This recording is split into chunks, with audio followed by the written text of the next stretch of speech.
Ten սկսի, հիմա ten սկսի,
I will use the opportunity of being one of the founder of the school. Welcome all of you, as saying, before we start officially our session, and I want to say really glad to see many of my friends from AGBU and other guests here, and I'm very glad that you all came and saw by your eyes what we did during this last 8 years building a school. But I think it will be right for all of us to be welcomed by the person who is really head of the school and person who is now hosting all of you, not me, because he's the headmaster of the school. I'm very glad that John Padderfoot is our headmaster. He came and living in Armenia now already more than 1 year, and it's a big privilege for us having this type of the senior, high-quality professional building the school in Armenia. John, thank you. And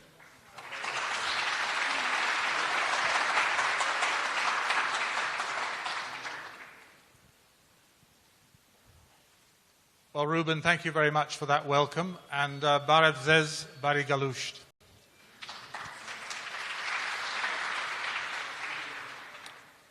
I would like to say how pleased we are that the AGBU selected us as one of the venues of the 3 that you've been at this week for your annual conference.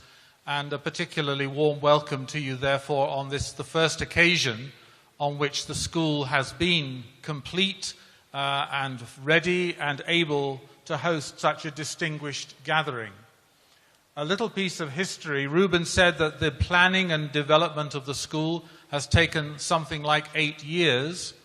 We finally opened our doors to students last August, and we now have 96 students from 48 different countries of the world, as far apart as Argentina and Malaysia. Shortly, we will admit our second year of students, and next year we expect to have not 96 but about 200 students here, and they will be, all being well, from 64 countries of the world. And so we represent a genuinely international school here in Armenia for what I think it's fair to call the first time. I think one of the things that is worth saying is that this presence of so many foreign students in Armenia has many benefits. And one of those that we are already seeing is that we have made it a central part of our education to ensure that all the projects that we enter into in the local community are done jointly, which means that we are always in partnership with local people and local young people especially in designing what our projects will achieve and in asking the local community what they would like to achieve that we can help them to achieve. There is no question of us arriving like something from outer space and telling local people what's good for them. That is absolutely not our policy or our intention. We want to be a part of Dilijan, we want to be a part of Armenia, and we want to be a part of both, which means that whatever is good for Armenia and Dilijan is also good for us and for our students. And an immediate and very obvious benefit of that has been that local students have had exposure to people from 48, well actually if you eliminated Armenia itself, 47 different countries. And therefore our students don't just bring their languages and their flags, they also bring their cultures, they bring their experience of different societies, and they bring their experience of different forms of government and all sorts of differences that enrich the local community every time they interact. It's been an enormous privilege to work here for the year and a bit that I have been here. I look forward to next year with great enthusiasm, and I hope very much that we will all see the AGBU again on another occasion with more students and more to talk about. But thank you very much for coming, and as I say, welcome. Thank you. We need to make small improvisation, but I will suggest to start the panel despite our moderator is not arrived yet. And I want to invite my other panelist member and before we'll be starting our discussion, I want to please come and I want to welcome all of you. Just moderator will come and will introduce. But before,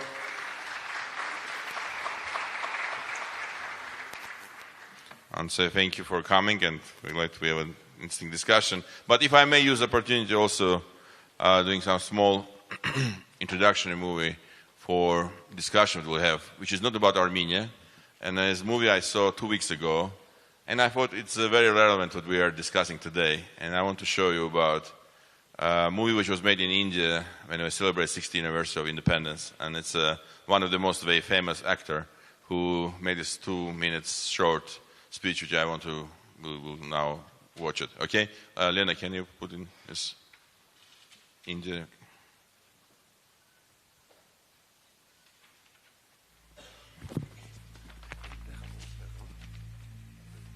There are two Indias in this country.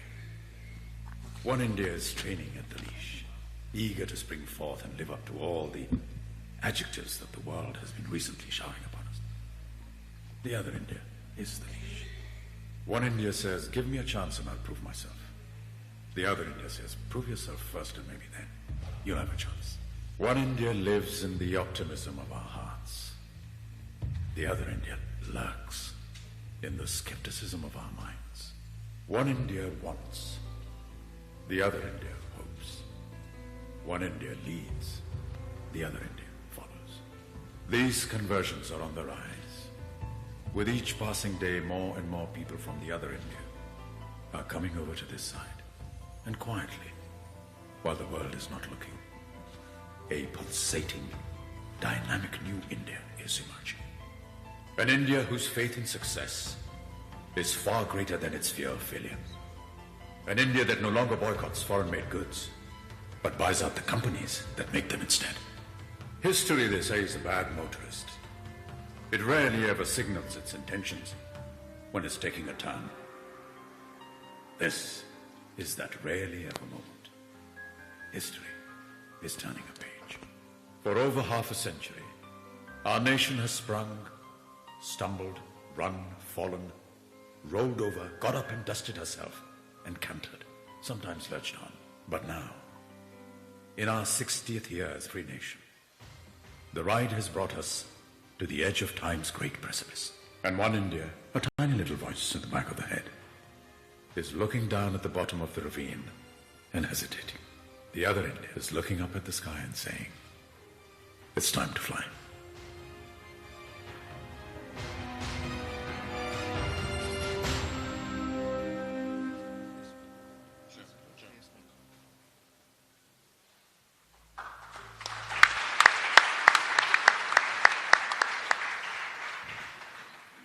Բարև ձեզ տիկնակեր պարոնակ, ես ամենաուշացած մարդն եմ, որը պետք է առաջին այստեղ ելներ, իմ անունը Արտակ Ալեքսանյանն է, ուղղակի ժանրի բոլոր կանոններով մեքենայի անիվը ծակվեց, հետո ուշացանք, շնորհակալ եմ, որ բոլորդ ստեղ եք, մենք սկսում ենք հայկական բարեգործական ընդհանուր միության երրորդյա քննարկումների վերջի օրը, համառոտ մի քանի խոսք, թե ինչի համար ենք հավաքվել եւ ինչպես է գնալու։ Ինչպես գիտեք, հայ բարեգործական ընդհանուր միությունը, որ ստեղծվել է 1905 թվականին, այս տարի նշում է իր հիմնադրման 109-րդ տարեդարձը, ապրիլի 15-ին կդառնա 109 տարեկան, եւ երկրորդ դարաշրջան թևակողելով հայկական բարեգործական ընդհանուր միությունը փորձում է հասկանալ, թե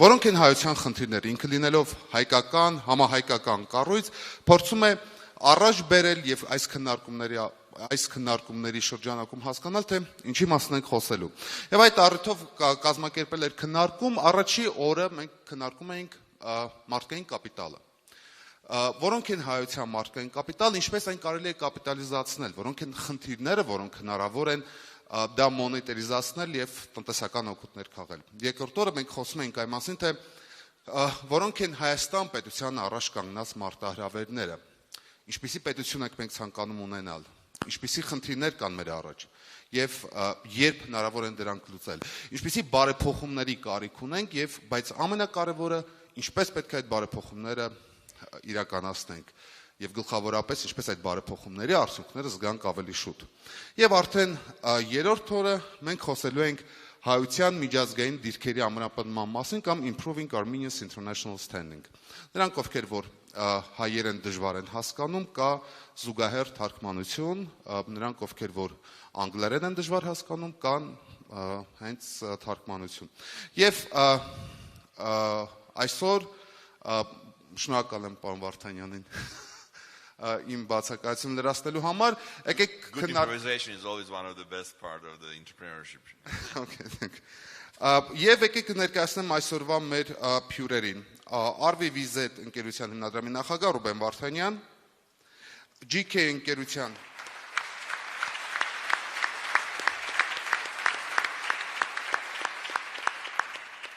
GK ընկերության գործադիր տնօրեն Վազգեն Գալայջյան,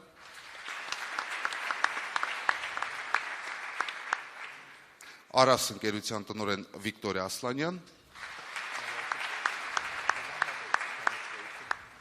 եւ Homeland Development Initiative Foundation-ի հիմնադիր Թիմոթի Սթրեյթը։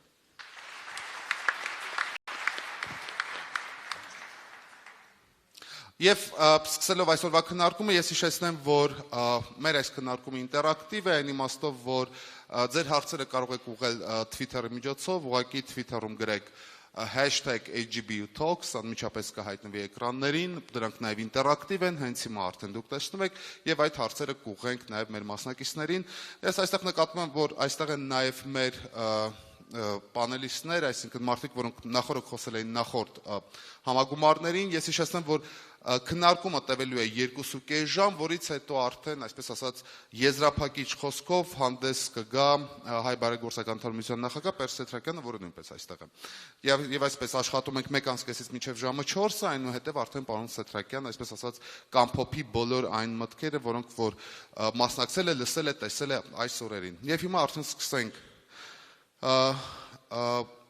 հանդիպումը եւ բոլորին նույն հարցը տանք, առաջի հարցը թերևս հետեւյալն է, պարոն Վարդանյան, սկսենք ձեզանից,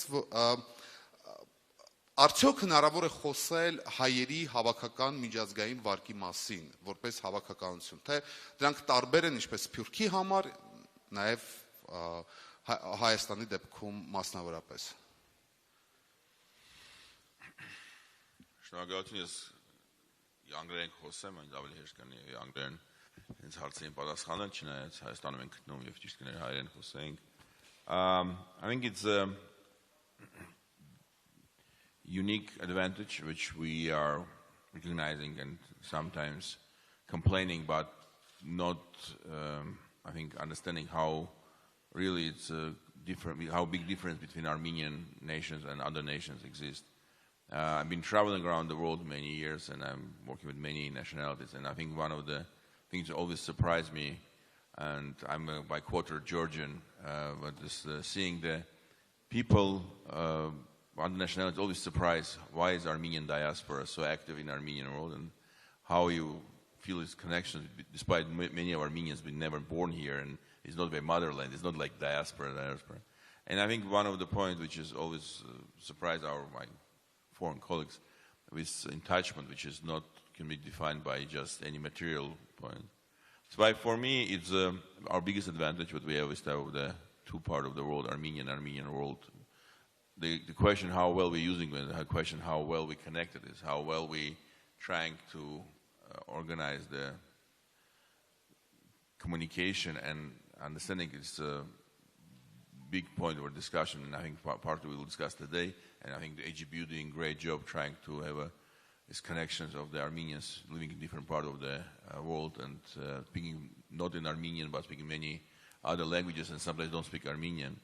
And I think one of our points is how to best use it, how to best organize this will be more efficient from both sides, because I believe it can be only one way. It will be needs to work with this. Both sides will benefit from this. And I'm sure it's no difference, and it's despite we are having different background, we have a different culture, traditions, by the way, because we are coming from Western Armenia, Eastern Armenia. We have a lot of difference because we grew up in Argentina or in Russia. It's a big gap between understanding each other. Yes, the problem is everyone, each of us has a stereotype about other nations. But can we build an international standing about us? Is that mission is possible? But we have a stereotype, at the same time we're all Armenians. That's why I say we have a unique situation, being from Argentina or from Russia, but we are Armenian. So why being Armenian is becoming by a unique definition, which differentiates us compared with being just Russian or being just Argentinian. So I say yes, we can be. I'm always joking with the Armenians being first before the Facebook started. We already knew how to build a social network, despite of the knowing technology. And I think it's one of the. It is true. Look the history of Armenia, and I think I'm sure it's taking so much time, but we've been located geographically between the different civilizations, Roman Empire and Parthians, Byzantium and Persians. And it's always been Armenians being one of the unique nations who've been communicator between the different civilizations. And living in Singapore and Myanmar and going Hong Kong and coming back. And again, don't forget, millions of people been born and died without going in the biggest city, which was 100 kilometers from the Bay Village. We've been traveling around the world already hundreds of years, and we've been get used to this. This is why, for us, it's a part of the uniqueness of the community. We know how to communicate with different civilizations, why we are different. And this is definitely we need to recognize and be analyzed better.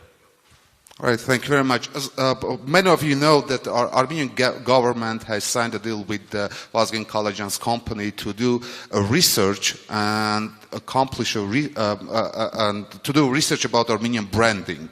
So, as far as I know, the results are in. And so, what you can say about what should be branded as an Armenia now? First, I'd like to thank the AGBU for this great event, Vasken Yakubian for the invitation, and for Dilijan School for hosting. This is an amazing place, and I think this is a beginning indication of what Armenia's brand can be. If we continue building this way, this is a great start right here in terms of, let's say, if Armenia is knowledge destination. Right now we have this world-class institution, Dilijan School. We have AUA, world-class institution. We have ARP School, that's a world-class school. And the new program that their Mesrop is leading with the baccalaureate program, Armenian.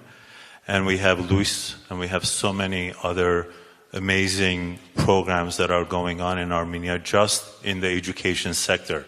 So if we took Armenia as a knowledge destination, already we have so many great stories to talk about. But in terms of the Armenia brand, it's really a long conversation, so I don't know how much time I will have to present what we've done so far.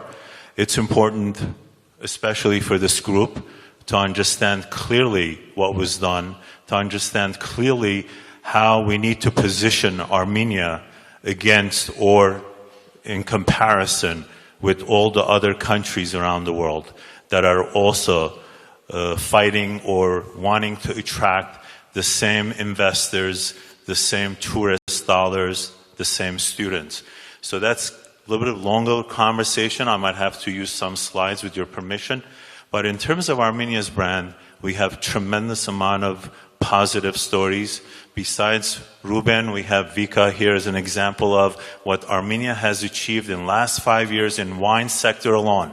Already, we have 4 or 5 amazing wines, including her wines. I'm sure all of you know her company. Make sure you visit her vineyard. So right here, to my left and my right, we have the future of Armenia brand. What about your research? What about the research? You have results. I mean, we've been talking about a year ago, and you said that you have outlined what you're going to say.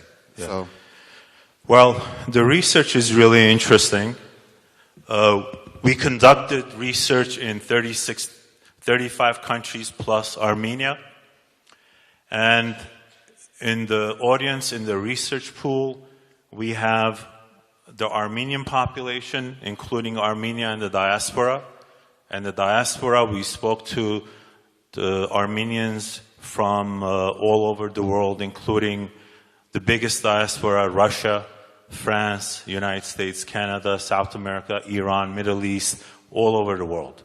And then on the other side, we have our potential customers or our potential audience vis-a-vis tourism and investments. Those are the 2 key sectors that the government of Armenia, this project is led by the president, wants to focus right now on tourism and investments. Of course, with tourism also comes students that we want to attract to come here and study.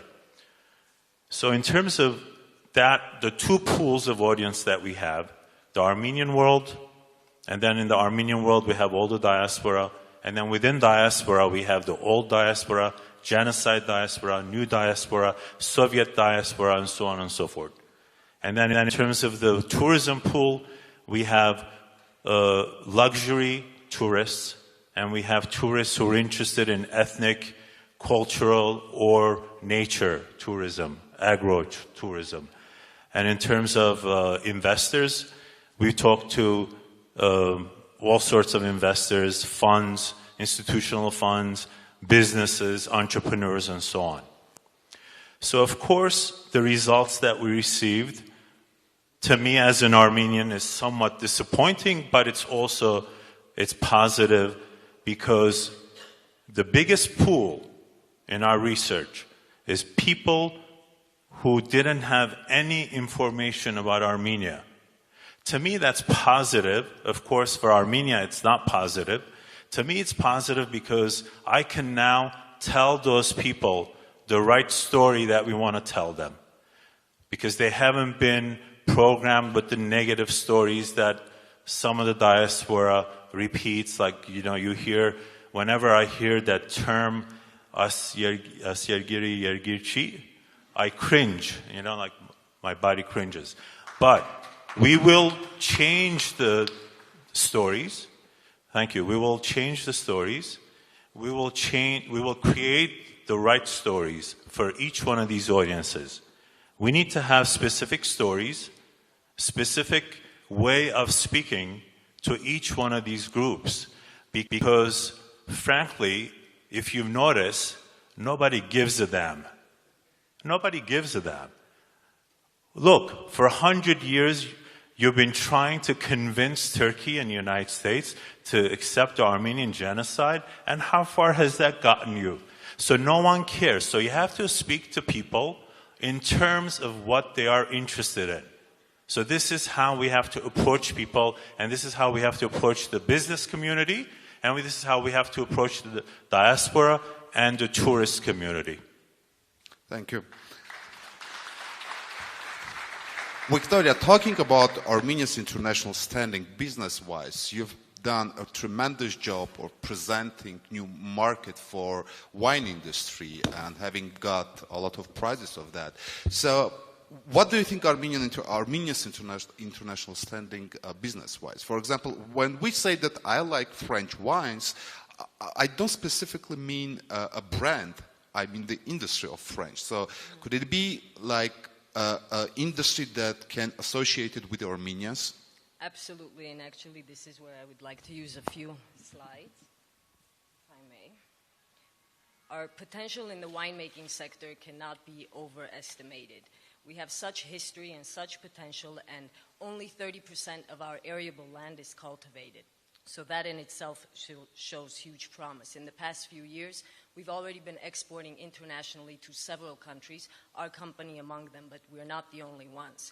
ArmAs, Karas, Vanardi, Zara Wines, Trinity, Tairiri, there are so many that we're already producing quality products. And I think it's the responsibility of every Armenian to first and foremost promote all of this production and quality and progress that's happening in our nation today. And there is so much positive things that we can talk about that it is indeed a shame that we talk about the negative, because as important as it is to be critical of ourselves as well as the systems that we entrust with various aspects of the quality of our lives, we shouldn't do so in a manner that impedes progress. Sometimes too much dialogue impedes progress. So bringing it back to the wine sector, sorry, I'm having a little bit difficult. Okay, so we have this biblical legend, which is priceless, of course. Noah resting his ark on Mount Ararat journeyed down to the valleys of Mount Ararat, and upon recognizing the magnanimous terroir, they planted the first vines, the first vineyards. Speaking of our terroir, it's ideal for the growing of quality grapes for high-end wine production. Because of certain political policies, Armenia is now known for brandy and not for wine, but we can change that, and already you can see, and I'll go through other slides where it shows that wine culture locally is growing as well as exports. So we should speak about our terroir, we should tell them our history, and as well as the biblical legend, but also archaeological facts. We have the world's oldest winery. This is carbon dated, 6,100-year-old winery. It was discovered in the Vaiotso region in 2009. It's a cultural gem, and it's a shame that very few people know about it. It should indeed be a UNESCO World Heritage Site. We have remnants of grape seeds that were found that prove that we are indeed the motherland of the vine. Inscriptions that show what kind of a rich wine trade we had. And it's not coincidental that the image of the grape is such a fixture in Armenian architecture and cross stones. And also we have Greek historians who speak about, again, our wine trade. So this is a quote by, is it on the screen? Okay. Renée Pagnan. She's the director of the world's oldest winemaking university in France, who we're collaborating with now to better educate Armenian students. And Armenia is the cradle of winemaking, and it should restore the traditions, re-establish its image, and take its rightful place on the global viticultural map. With such history, coupled with current quality production, Armenia can do in 20 years what France did in 800. And indeed, that's the case. But each Armenian should support this renaissance of Armenian wine, and we should do it proudly, because the wines are really good. How? Talk about it. Educate, promote, purchase Armenian products. This doesn't relate only to wine. Buy Armenian wine. There's in various price segments. I mean, you know, you cringe when people say, I cringe when I hear people say, if I'm going to spend that much, I'll buy a French or Italian wine of lesser quality imported from Europe. Why? Buy Armenian, it's good. I mean, our winemakers are Italian if it helps. Okay. Thank you very much for your presentation. By the way, it was with 2 screens, video and PowerPoint. So thank you. The video is actually about ArmAs, and it chronicles our journey from 2007. We have a 180-hectare estate, which was transformed from completely rock-strewn, no electricity, no irrigation whatsoever. And today we have a world-class winery. We produce brandy as well. And we're exporting to several countries, available for online sales throughout Europe. And most importantly, we have provided anywhere during the season between 30 to 200 jobs, and we have a wonderful team of young graduates from local universities trained from people from outside.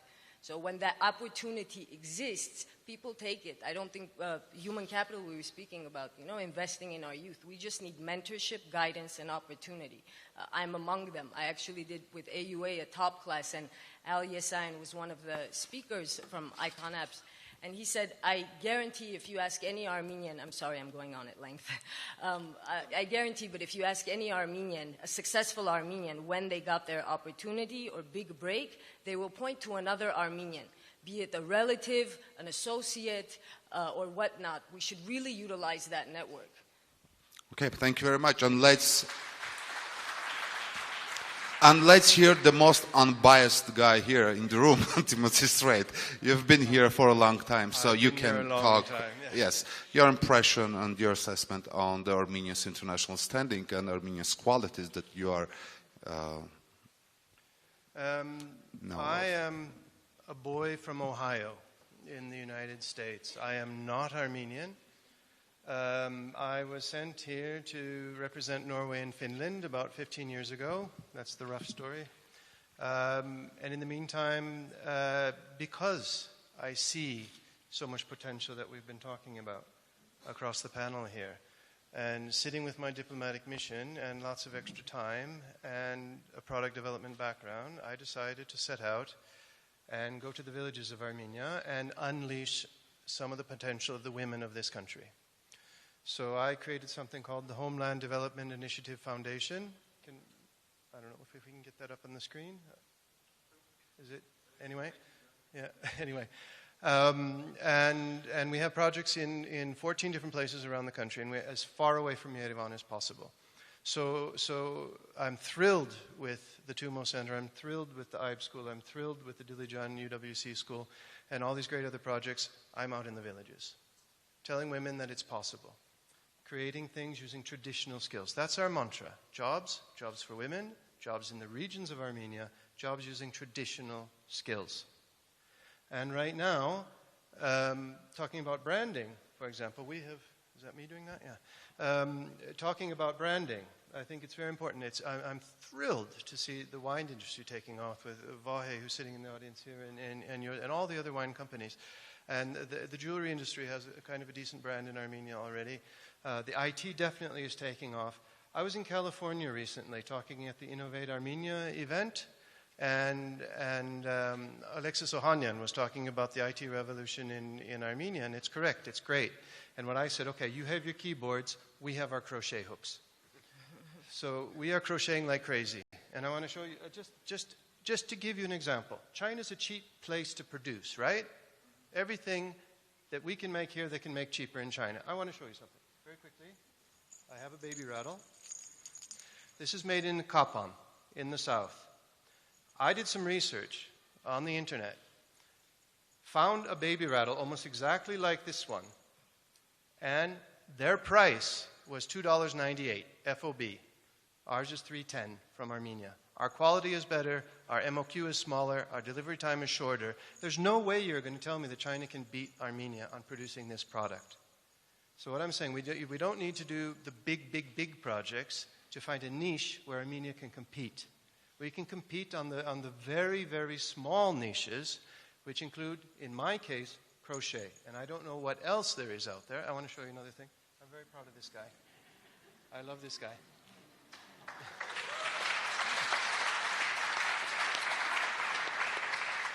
This is perhaps the most highest quality handmade teddy bear you will find in the world. Does anybody know where it's made? Baird. We've done a good job on our marketing. Yeah. This is a Baird bear. This bear is produced 4 kilometers from the front line with Azerbaijan. The road to get to our project is dangerous. We have to take the back road to get there. We need to support these women. That's the emotional side of things.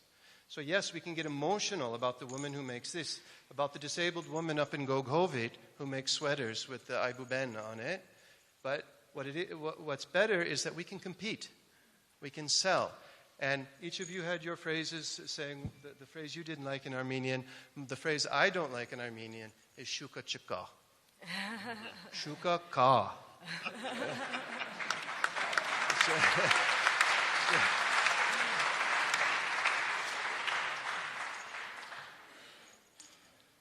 Okay. Իհարկե.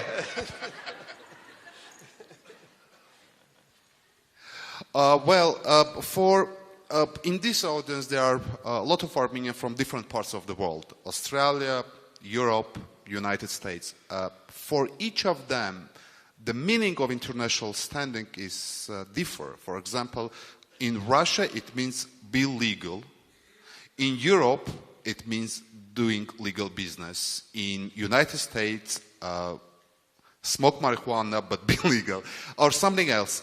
For example, but for each and every one, meaning international standing is very different. How can we unify this meaning for every Armenian in every corner of the world, Mr. Vardanyan? And saying that, yesterday we were discussing about the challenges of building Armenian state and using human capital, and the core of the discussion was, do we need somehow national ideology or a guideline for every Armenian, no matter where he is right now, or it's very unique and very different for everyone? It's a very difficult question, and I'm not sure I know the answer. I will say my personal opinion about this point. It's just all nations struggling about this, because it's a question, what is the unified nation? And it's becoming a big question, not only for us. I think it's a question for big countries and small countries, and countries have a lot of multinational communities or mononational like Japan. We're all struggling about this question which you're asking, how to identify what this will be connectivity between the different groups. I think one of the key, what I tried to do the last 15 years with my friends and colleagues, is to put a dream about the future, because one of the things that unified us is two things unified us: pride and fear. The pride, when you are proud to be Armenian, when you want to be Armenian, you want to be such a nation that's successful. And success means not only by how much money you earn, but general life standard, how people recognize your nation, success, and many other elements. And what is the best wine is a French wine. You were saying, no, best is Armenian something. And this is one of the important, because today we don't have a big brands. And one of the points, what is Armenia recognized in the world, is a big question. There's a chess players. We have something which can be proud, but continues. What is the Armenians, what they're doing is the best, is a good question. But being pride, the pride is a big driver. The other is a fear, which is also a big unified element, which is, unfortunately, was a very big driver for us.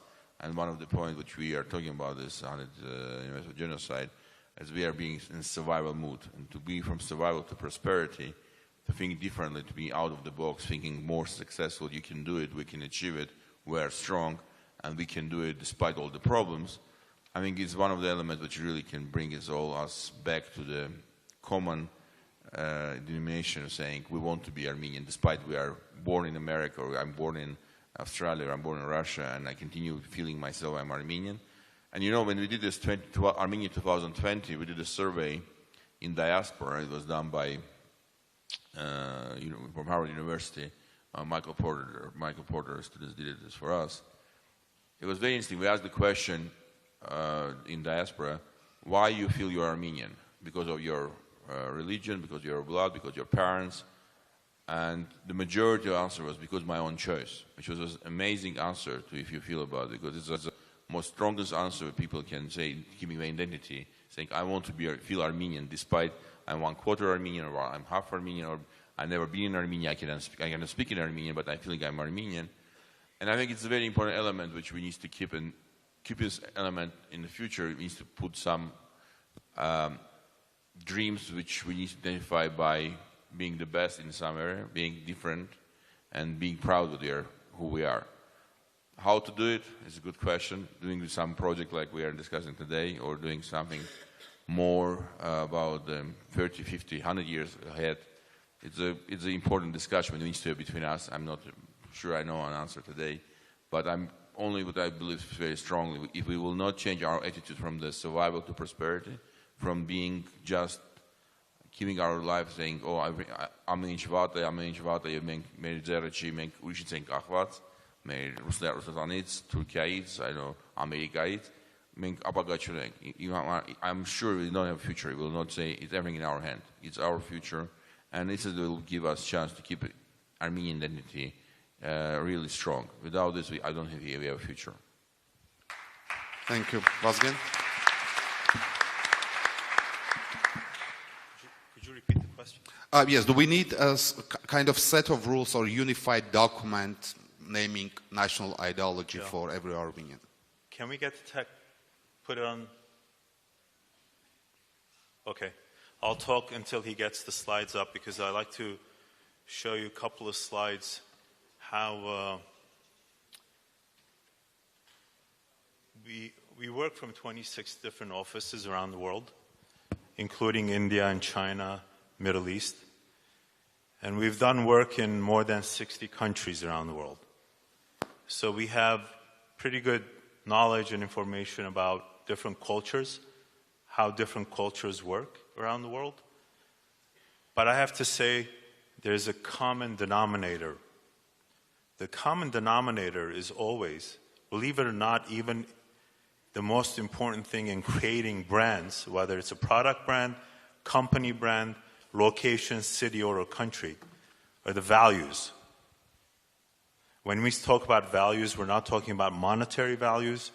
We're talking about human intrinsic values that collectively societies or organizations like AGBU. Let me just tell you, the reason why I'm here today, I agreed to come today because I had something really, really important that I had to miss in Paris, is because AGBU's values and Vasken Yakubian values are similar to my values. And that's why I'm here today. Now, values are a powerful magnet that will attract the right customer to you, the right employees, the right citizens, the right politicians, the right president, on and on and on. If you're not clear about your values, then you're lost. You become like Enron, multi-billion-dollar company, short lifespan. As a matter of fact, most of the companies, Fortune 500 companies, and a lot of them that we've worked with since the 70s, are not even in business anymore. An average lifespan of a Fortune 500 company is only about 40, 50 years old. And there are a few companies that are older, and there are a handful of companies that are 500 to 700 years old. None of them are American because America wasn't found yet. So what I want to do is quickly show you a few slides how we produce brands that speak to this clearly. Hello?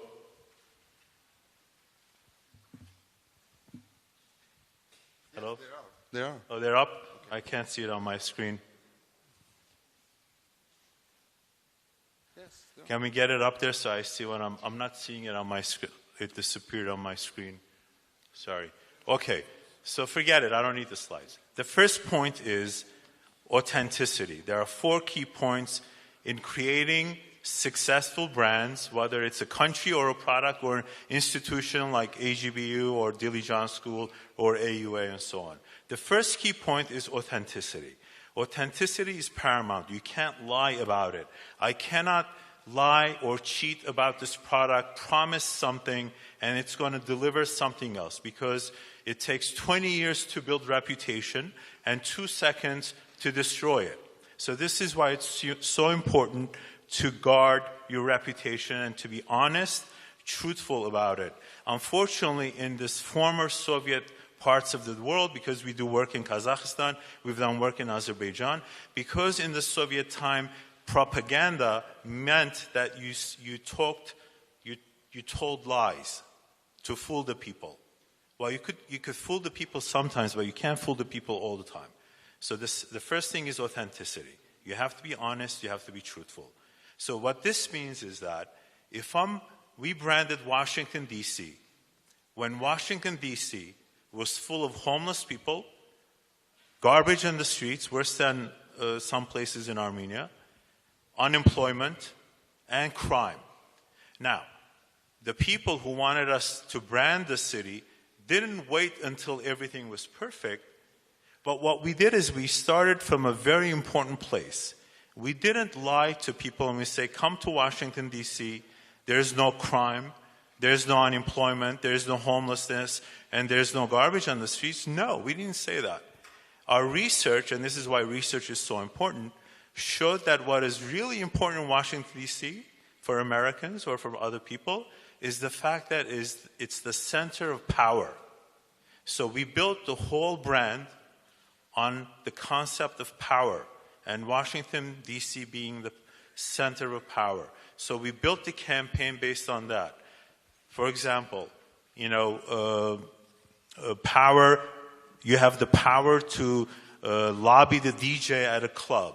You have flower power to see the pink, beautiful cherry blossoms. So the whole concept around that. As tourists began to come back, slowly we changed the campaign, and the money that was pouring in from tourism, the city was smart enough to take the money and invest in sanitation, invest in homeless, in job, in security and police and so on.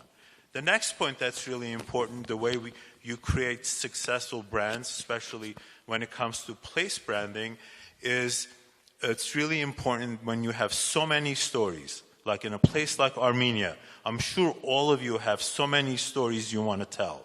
But we all have to agree one unified message. You can't have so many messages because it confuses people. It doesn't mean that when we are in front of the right person who is interested in tourism, we're not going to focus on tourism, or we're in front of an investor, we're not going to talk about business or education and so on. But the overall message has to be unified. So these are the key ways how we create powerful brands based on values, authenticity, and unified message. Thank you. Thank you. Victoria? Well, I think, again, the role of the individual is most important, and each of us can be a brand ambassador for the country. There's so much that we have to tell about our secular and religious history, being the first Christian nation, being among the first philosophers, having the world's oldest winery. And our country is a gem, and we're in the epicenter of the historic world, definitely in terms of wine. I think people just need to know about it, and each of us can do that by talking about it at length, often. All right, thank you. Timothy. As a non-Armenian, I think I have a particular role in that, and that I've lived here. I know this country. I know a lot of villages in this country, a lot of people in the villages of this country, and what they can do and what they can offer. And so I was just in Los Angeles 4 weeks ago and discovered that I have a role as an ambassador for this country to inform what this country is really about. And we need 1,000 more of these. We need to talk. We need to talk up the stories. I tell the stories of the disabled woman in Goghovit, Manush, who makes sweaters, or the disabled man in Margohovit who makes wooden puzzles. Each, as you said, each of us has our stories, and it's rich and it's emotion about this country that's going to sell this country under a unified theme, as you said. All right, and my last question, and then we're going to start Q&A. Mr. Vardanyan, now the Armenian billionaires are divided into you are Rubén Vardanyan type or you are not Rubén Vardanyan type, meaning that you are an inspiration for a lot of people. So you create yourself as a brand of being a man who has dreams. I know. By weight or by beer? And I remember your speech during Tatevers when you said that everything has started with your dream, and then kind of executing of this dream. Can you say how can we, what we can do to encourage people to do something that matters to a lot of people? Because you had money. I mean, you could have doing something else in Monaco or Las Vegas, but instead you've been choosing to do such a great project. So, okay, before I answer your question, maybe I will show one small movie which we made it by real story. It was happened in Dilijan. Is it possible to the Dilijan bus station discussion about the school? На армянской остановке, да, что just I want. It's a real story, by the way. I want to show.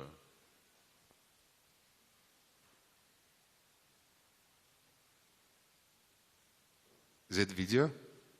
Video? No. Okay. It's a 1 minute and.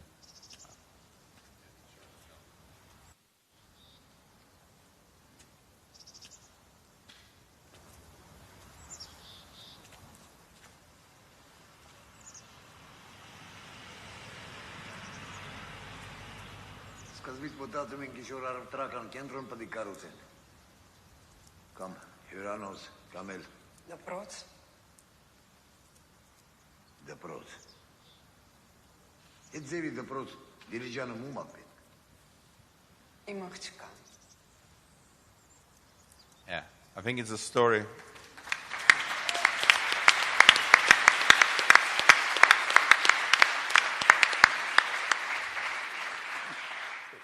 And this one of the kids, we were from Dilijan in our school. To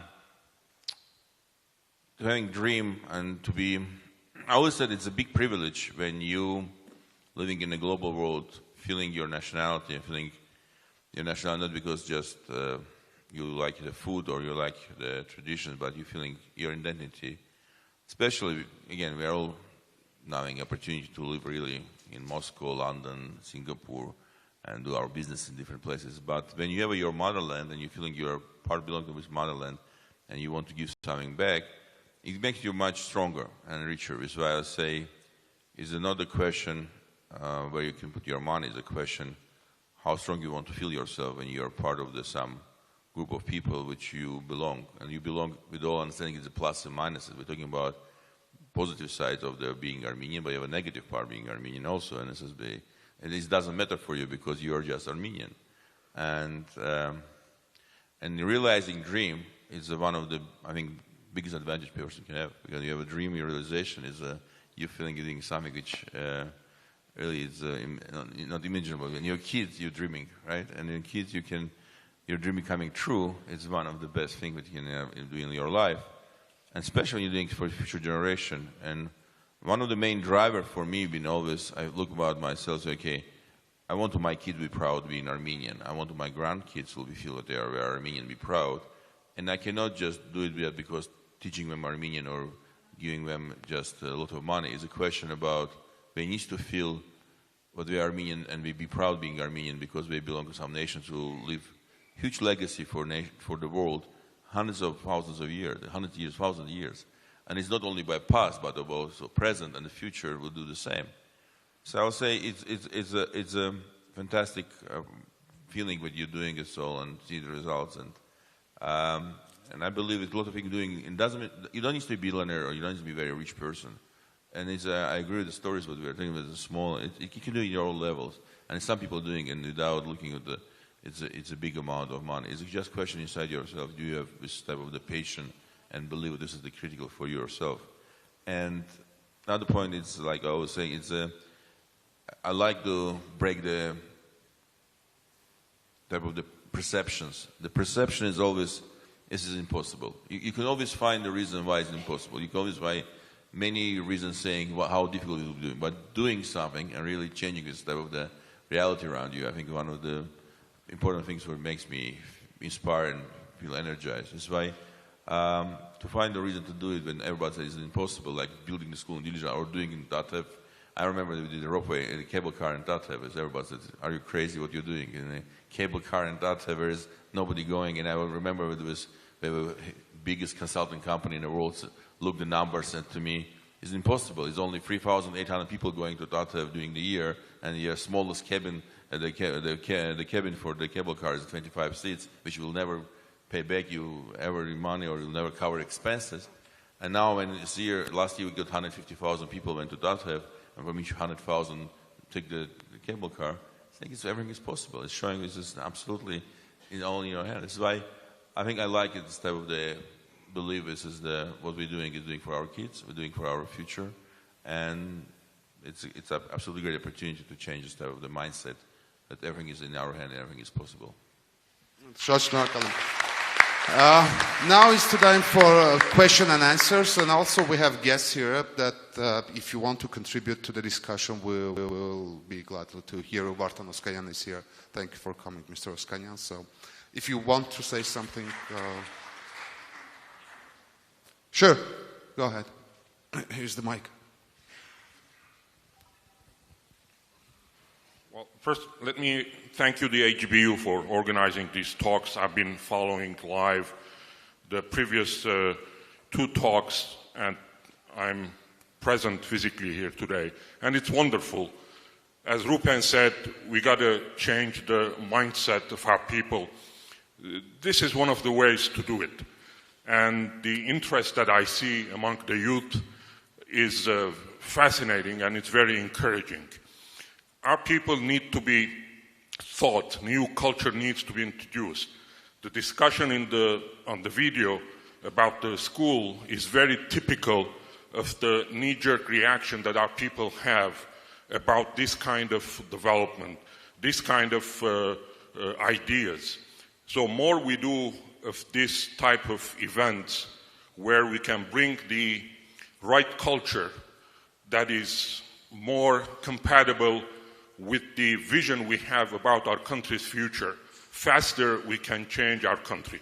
But there's one element that we need to include in our all discussions, and that is the country, Armenia itself. No matter what we do here and there, different people, different projects, at the end of the day, the world would look to our country, how it is presented, how is it projected in global ratings, how the IMF rates Armenia, how the Heritage Foundation grades us among the democracies. So as we work from bottom up to fix our country through this kind of projects, we need also to work from top to down so that we fix the image of our country for the outside world, so that what we do through this kind of projects and as we advocate, each of us as our ambassadors to the people about the goodness of our country, the two will match. What Vasken said, authenticity needs to be taken to a higher level. We need to be authentic, everything about what we say, what we do. So you encourage a person, a tourist, to come to Armenia on an image that we individually project, then that person will be disappointed. You get to the airport, they say, wow, we've come to Singapore, a small Singapore. But you go, take the route to the city, you'll see the third world country image. As you get to the city, then you have the center. Once you go around the periphery and travel the villages, again, the frustration sets in. So we need to be authentic about everything we do, but our focus also should be, as we do things individually, on our country, so that we fix it as fast as we can to make it more democratic. So we open up our economy, we fight the corruption, to put an end to the monopolies. So these are the kind of things that we need to be part of our daily life, as each of us individually, people like Ruben, Vardanian, and others, as we do our projects, we also have the bigger picture that at the end of the day, people will look to Armenia, not to the Dilijan school, and that big picture, I think, will be the real incentive for the outsiders to look into Armenia in a more generic way. Thank you.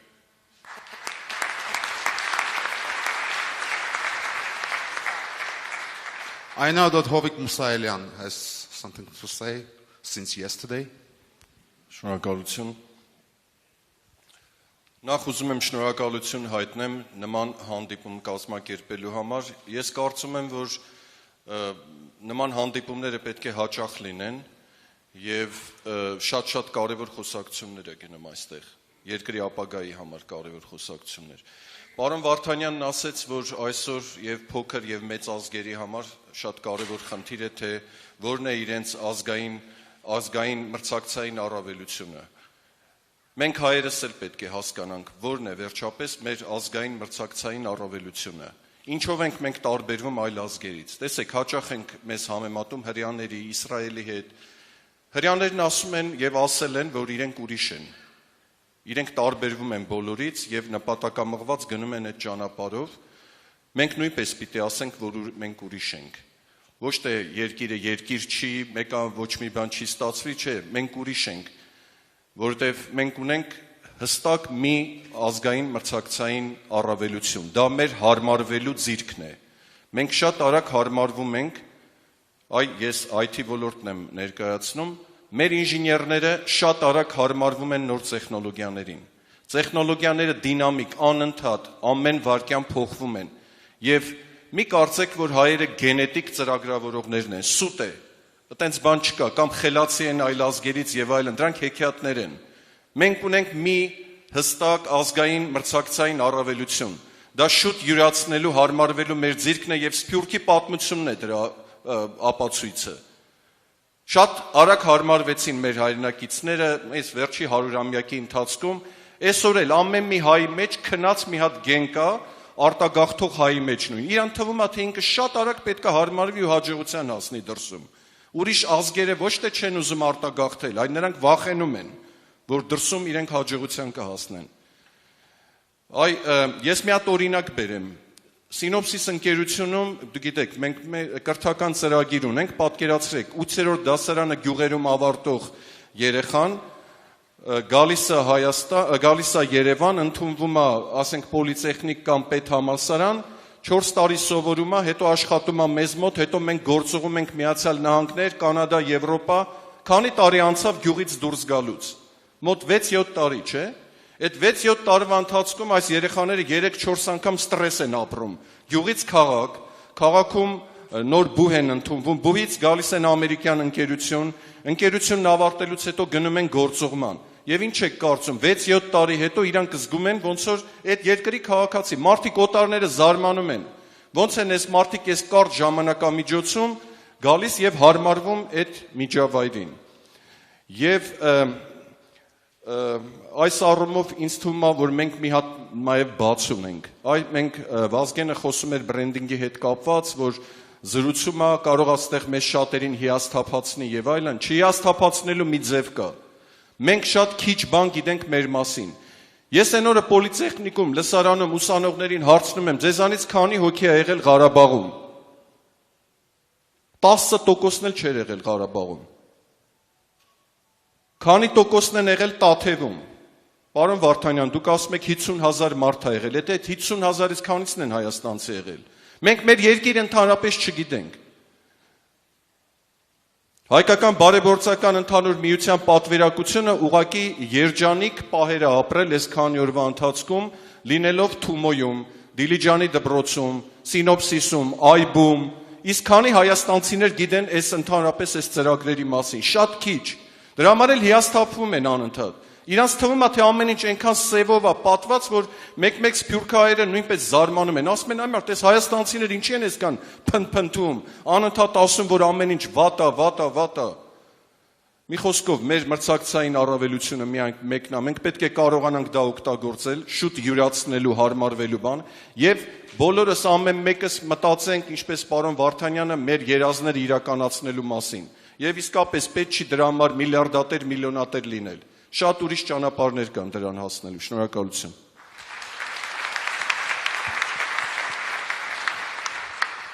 Questions? Okay, go ahead. There is a mic. You can ask. Here. Here. There. Sorry. Վանանե Արարքցյան, իմ հարցը պարզ թողնչի, բայց այսպեսին է, յուրաքանչյուր կարող եք նշել երկու բան, որ 20 տարի անց Հայաստանում կցանկանայիք տեսնել փոխված, կարևորագույն բան։ Two things that you can mention that can be changed or will be changed in 20 years. The question is Huh? Would like to be Like changed. She's asking to Everybody. Similar question from web, Վարդգես Դավթյան, Լուկաշինի գյուղատնտեսական ասոցիացիա. I would say the key, my dream is education. We lost our competitive advantage. We've been the most educated nation in the region. We spoke, taxi driver in Beirut, in Armenian region, speak 5 languages. It's normal, okay? We lost Russian, we didn't learn English. We cannot speak Armenian very well. And I think one of the biggest advantages was being adaptive. But adaptive, why we've been adaptive? Because we have been living in other countries. We've been immediately, from the beginning, learning our own alphabet and alphabet of the country we've been living. And education was our key criteria for success. All Armenians went to the schools and tried to learn and read the books, and was one of the big driver. And we've been spending money, second of the food, for education. Whatever in the Soviet system became very dangerous for us because getting diploma became more important compared to getting the knowledge. And I think the 21st century, what I'm dreaming, will have a really country where people will live and will speak at least 3 languages, will learn, and we've been best standard education in the worldwide. And this will be again our biggest competitive advantage in the world, but we've been one of the most educated nations. The second, I will say, is coming from survival to prosperity, coming out of this victimization trap we are living. We are a victimized nation, always trying to think about we've been punished, we didn't have a bad history, we don't have a future. This type of the attitude will not bring us in success. The success needs to think big. You need to be out of the box. You need to think yourself what you can do, achieve everything. And achieving everything by not just hoping somebody will help you. We're always trying to depend from somebody, from other neighbor big countries, or because of somebody will do for us something. We need to come back to achieve everything depends from us, and we can do everything is possible. That's why this attitude changing, mental changes, education, and going from survival to prosperity, from the victimization attitude to the nations who, despite everything, will become winner. It's very important for me to change it. I hope it will happen in 20 years' time in Armenia. Mr. Kalayjian? 2 things. First, there's a story, American story, that says you give someone fish and they eat one day, and you teach them how to fish and they can fish lifetime or something like that. I would go further than that. I would say teach people prosperity consciousness. The difference between a poor country and a rich country, or a poor person and a rich person, okay, education has something to do with it. But at the end of the day, if you look at all the billionaires in the world, a lot of them don't have a lot of, Harvard education. It's really the prosperity consciousness. How does that work, prosperity consciousness?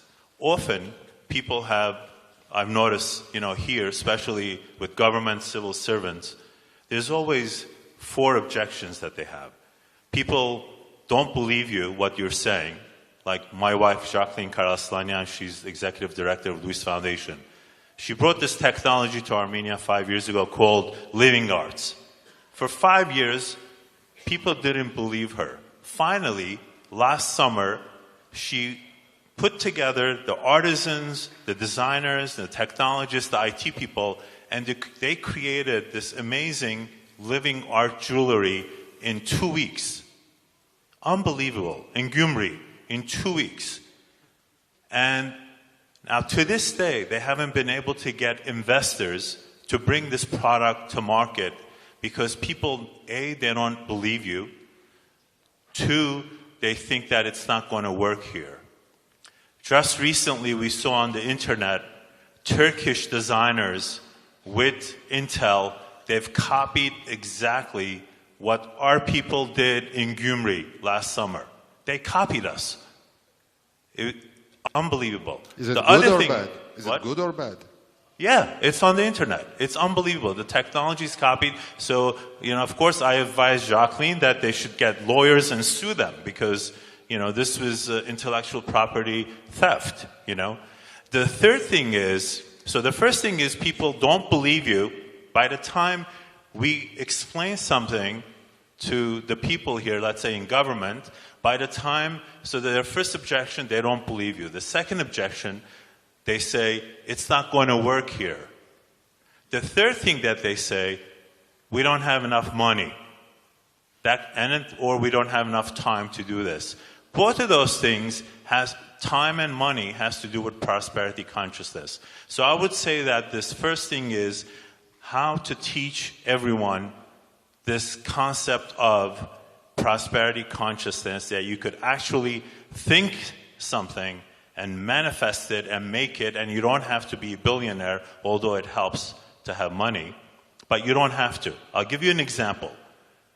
This year, my stepdaughter, Jacqueline's daughter, came to do, she's an art curator. She came to do some art with Beijing. Now, by the time the government officials and all these people moved, she's a New Yorker. She's like us.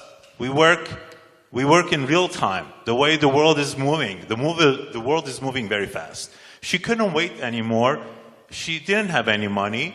She raised money on Indiegogo. She started a startup called Pop Up, and now she's really successful. She's already doing her second show. So you don't need money to do this. If you have the will, you could do it. So I would say the first thing is this. And am I talking too much? Should I? A little bit. I'll let someone else. Okay, thank you, Vika. I'll let someone else talk. Right. So within our nation, I think what's going to prove for the most sustainable development, and it's the development of the agricultural sector.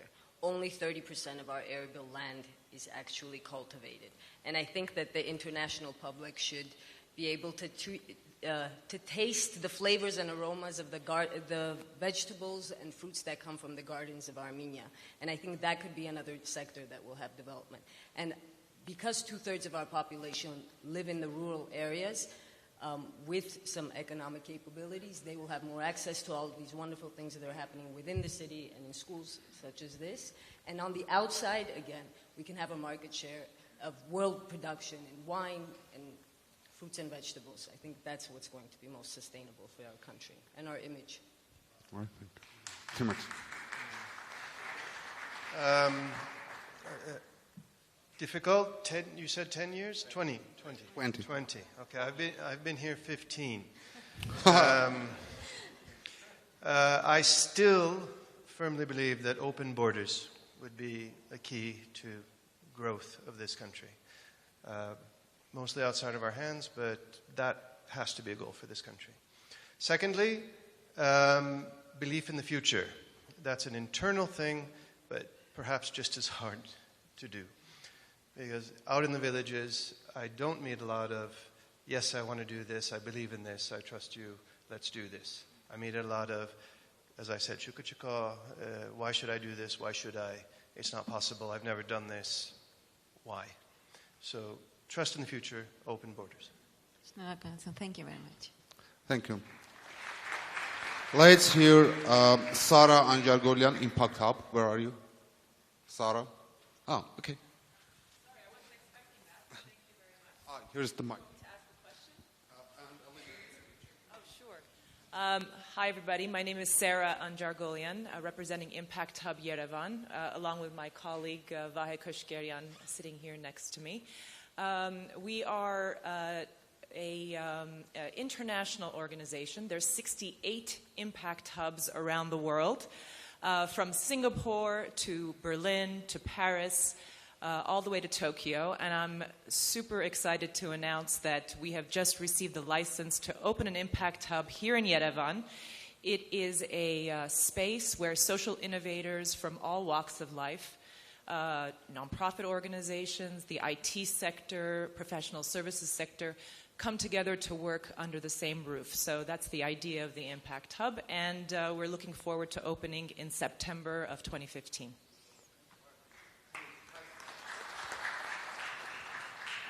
Thank you. My name is Vahe. Yes.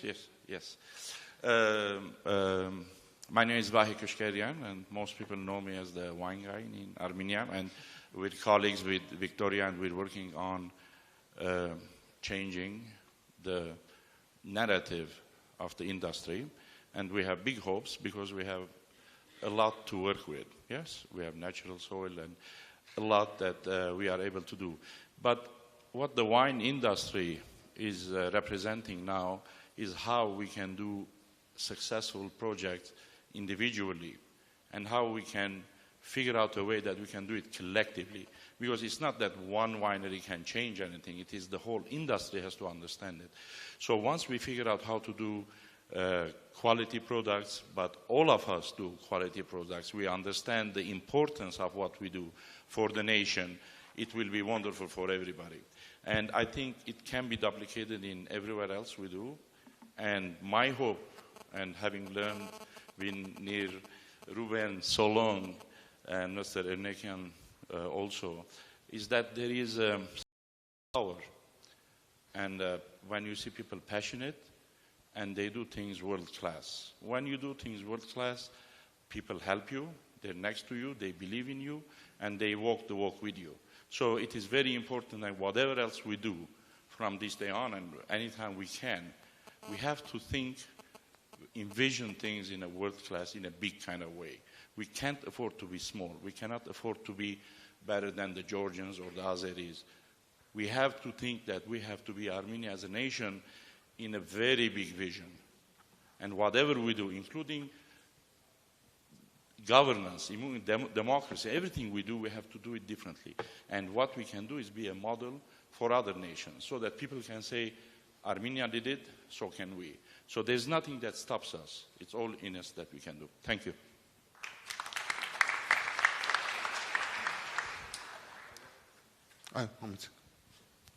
Հարցս ուզում եմ ուղղել պարոն Վարդանյանին եւ ներկա խոսնակներին։ Հարցը գնում է վախի մասին։ Դուք նշեցիք, որ վախը դա ներկա այն ուժն է, որը համախմբում է ամբողջայությանը եւ ներսում եւ դրսում։ Վախը որպես մեխանիզմ ինքը եւ մարդու եւ պետության ժողովրդի համար պաշտպանական մեխանիզմ է։ Եվ մենք բոլորս գիտակցում ենք եւ շատ անգամ ներկա իրականությունը երկրի անվտանգությունից ելնելով շատ օրենքներ են ընդունվում։ Կուզեի հարցս այսպիսին է. ինչ դեղատոմս կառաջարկեք մեր ազգային վախից ձերբազատվելու համար։ Եվ որպես օրինակ ավետարանից մի խոսք բերեմ, այնտեղ գրված է, որ կատարյալ սերը հեռացնում է ամեն տեսակի վախ։ Դուք ինչ դեղատոմս կառաջարկեք մեր ազգային վախից ձերբազատվելու համար։ Շնորհակալություն։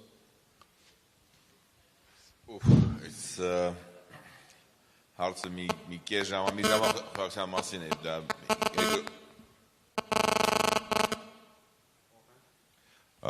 հեշտ չի պատասխանել էգոպեով, բայց փորձեմ I'll say it's an interesting point, and by the way, when we spoke about fear, I want to remind you that the fear can be also quite interestingly driver of transformation. For example, despite we are all quite negative about Stalin time, the transformation of the Soviet Union was done by fear, and it was based by big industrial revolution. The other example is Jewish nation. Jewish nation always said, we're in a big threat, everybody wants to kill us, everybody hates us, which is why we need to come together, otherwise alone will be not survival. This is why the mechanism of the trying to use the fear, which unified you in some way, we are unique, we are the best, but we are under big threat. This is the mechanism that sometimes can be used very well.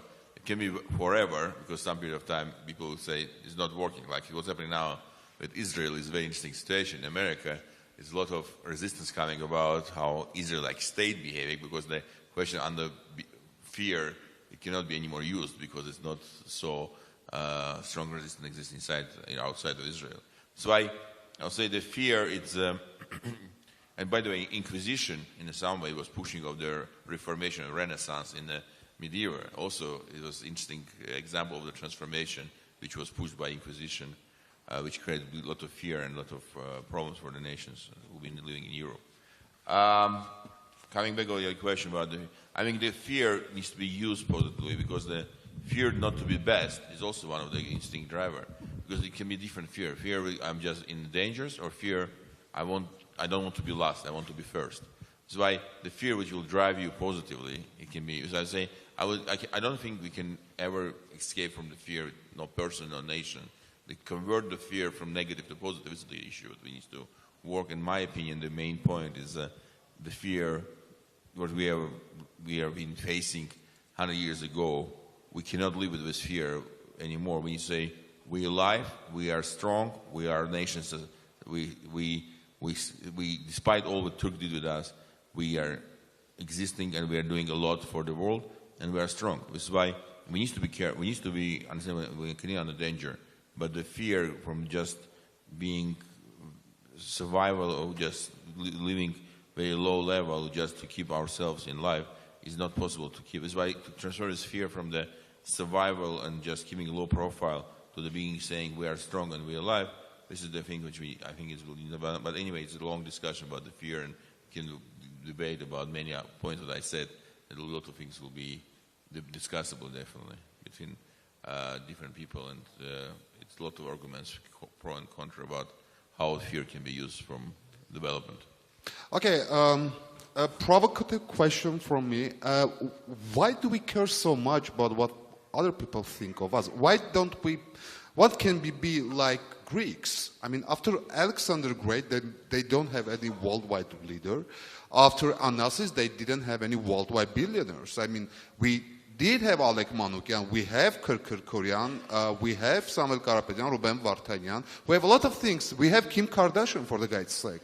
So, I mean, why do we care so much what other people think of us? Why is this something narcissistic, or is it something that it's very, I don't know, typical for the small nations to care about so much the Armenization, that we make Armenian everyone that we've met, or find something Armenian roots, and also the thing that we constantly trying to prove that we are a quality nation. I mean, we have a great history, we have ups and downs, we have a lot of things that are what the world is talking about us.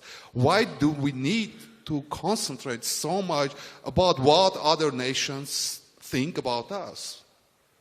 Vazgen. I mean, in terms of tourists, in terms of 90% of tourists are Armenians. So why do we care that the other nations will come? Because they wouldn't come. I mean, they go to Georgia or somewhere else. I disagree with my question, but there are several reasons, but according to our research, there are two parts to this. Two parts. One part is the existing stories that Armenians have. Because remember, we've only had a free Armenia now for 20-some years, right? Before that, the stories that we had, even as a kid, it used to be at some point we were a great empire, we had kings, we had big territories, and then this happened. And then the other story other people told was that we used to be part of Soviet Union, and then the Soviet Union broke apart, and now we're free, and then there's all these Stan countries, unless you're doing business, you don't know Kazakhstan. Most people know Kazakhstan because we do business there, or Azerbaijan. Then the other story is, okay, there was this big genocide, on and on and on. So there's these certain stories that popped up in our research. So one of the things that we have to do is we have to have a new, powerful story. The other thing is... Well, the problem is it's not the powerful story. We suffer from our history. Instead of enjoying our That's the history. second part. The problem is we had the great Armenia. Let's enjoy the fact not to suffer and cry constantly for over 700 years that we had something and we lost it. I mean, Greek had a greater, a country before Armenians, but they don't cry over the history. The second part is the victim. The victim, which I really, really love what Ruben is doing with this 100 Lives. That's totally my philosophy. Now, on an archetype wheel, we have 12 different archetypes in terms of how we sell brands and countries and companies. On that wheel, there is no victim on there because nobody wants to buy a victim product. Nobody wants to visit a victim country. Nobody wants to support a victim cause. The only person that I know was my former mother-in-law. She went to Poland to visit Auschwitz because her family were in Auschwitz. They were Jewish. My ex, this is my ex-mother-in-law. So the only people, so do we want to be part of a victimized, like the way the Jews are? We don't want to be part of that. So the best way to leapfrog this, the victim, because the victim is not working. It's not who you are. I don't see any victims here. I see a lot of successful business people, heads of organizations. I'm not a victim. You're not a victim. I don't know how we got stuck with this genocide victimized thing. It had to do maybe with the Tashnag or some parties. I don't know who did this, but they sold you a really wrong label. And the best example to learn from is the great director Spielberg. Spielberg, he's Jewish.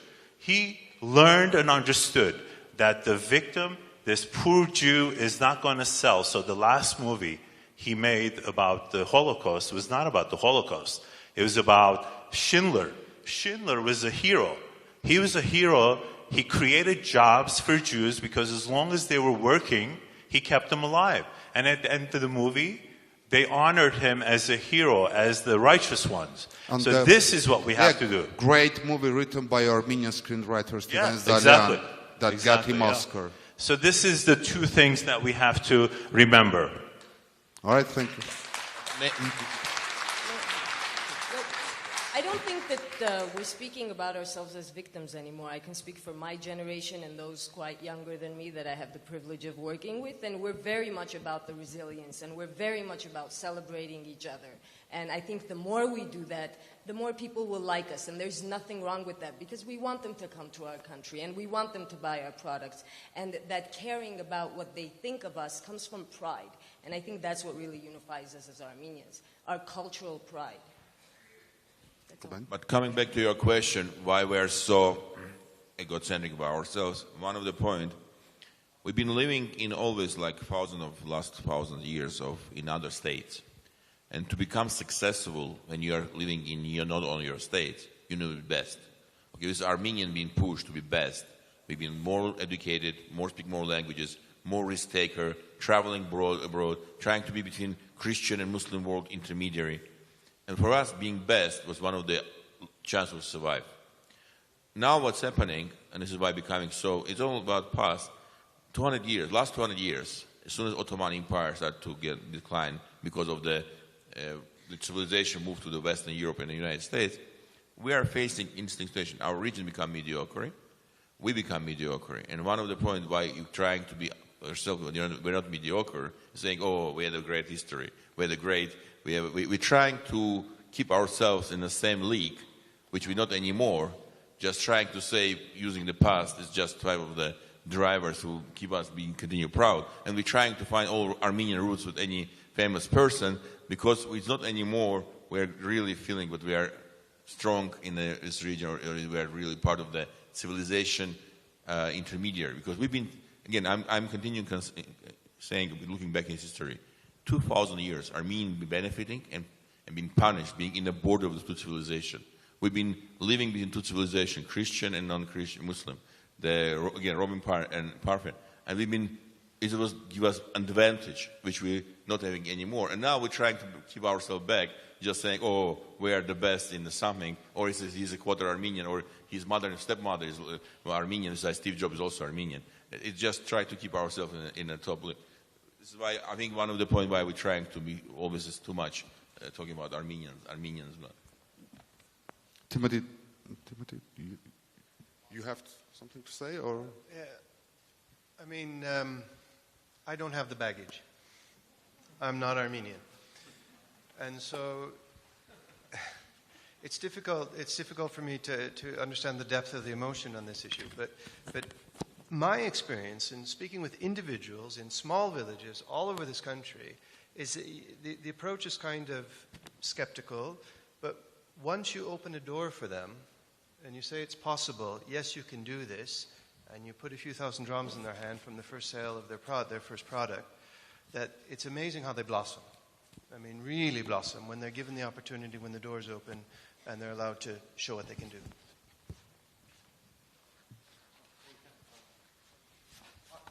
Yes. Okay. I'm Carol Aslanian, and I'm with the Central Board of AGBU.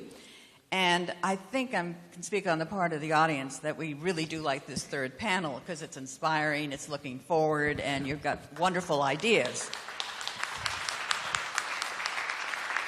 On the other hand, we sat through panel 1 and panel 2. In panel 1, we learned a lot about perhaps the mismatch of education to the work skills we need in this country now and in the near future, and the fact that so many people are leaving this country because they can't find economic security here. In the second panel, we learned a lot about the economic structure of the country and how the government structure may be inhibiting the growth, and we all got very concerned about that. Can you make us feel good now, helping us rationalize what we learned in panel 1 and 2 with the inspiration you've given us?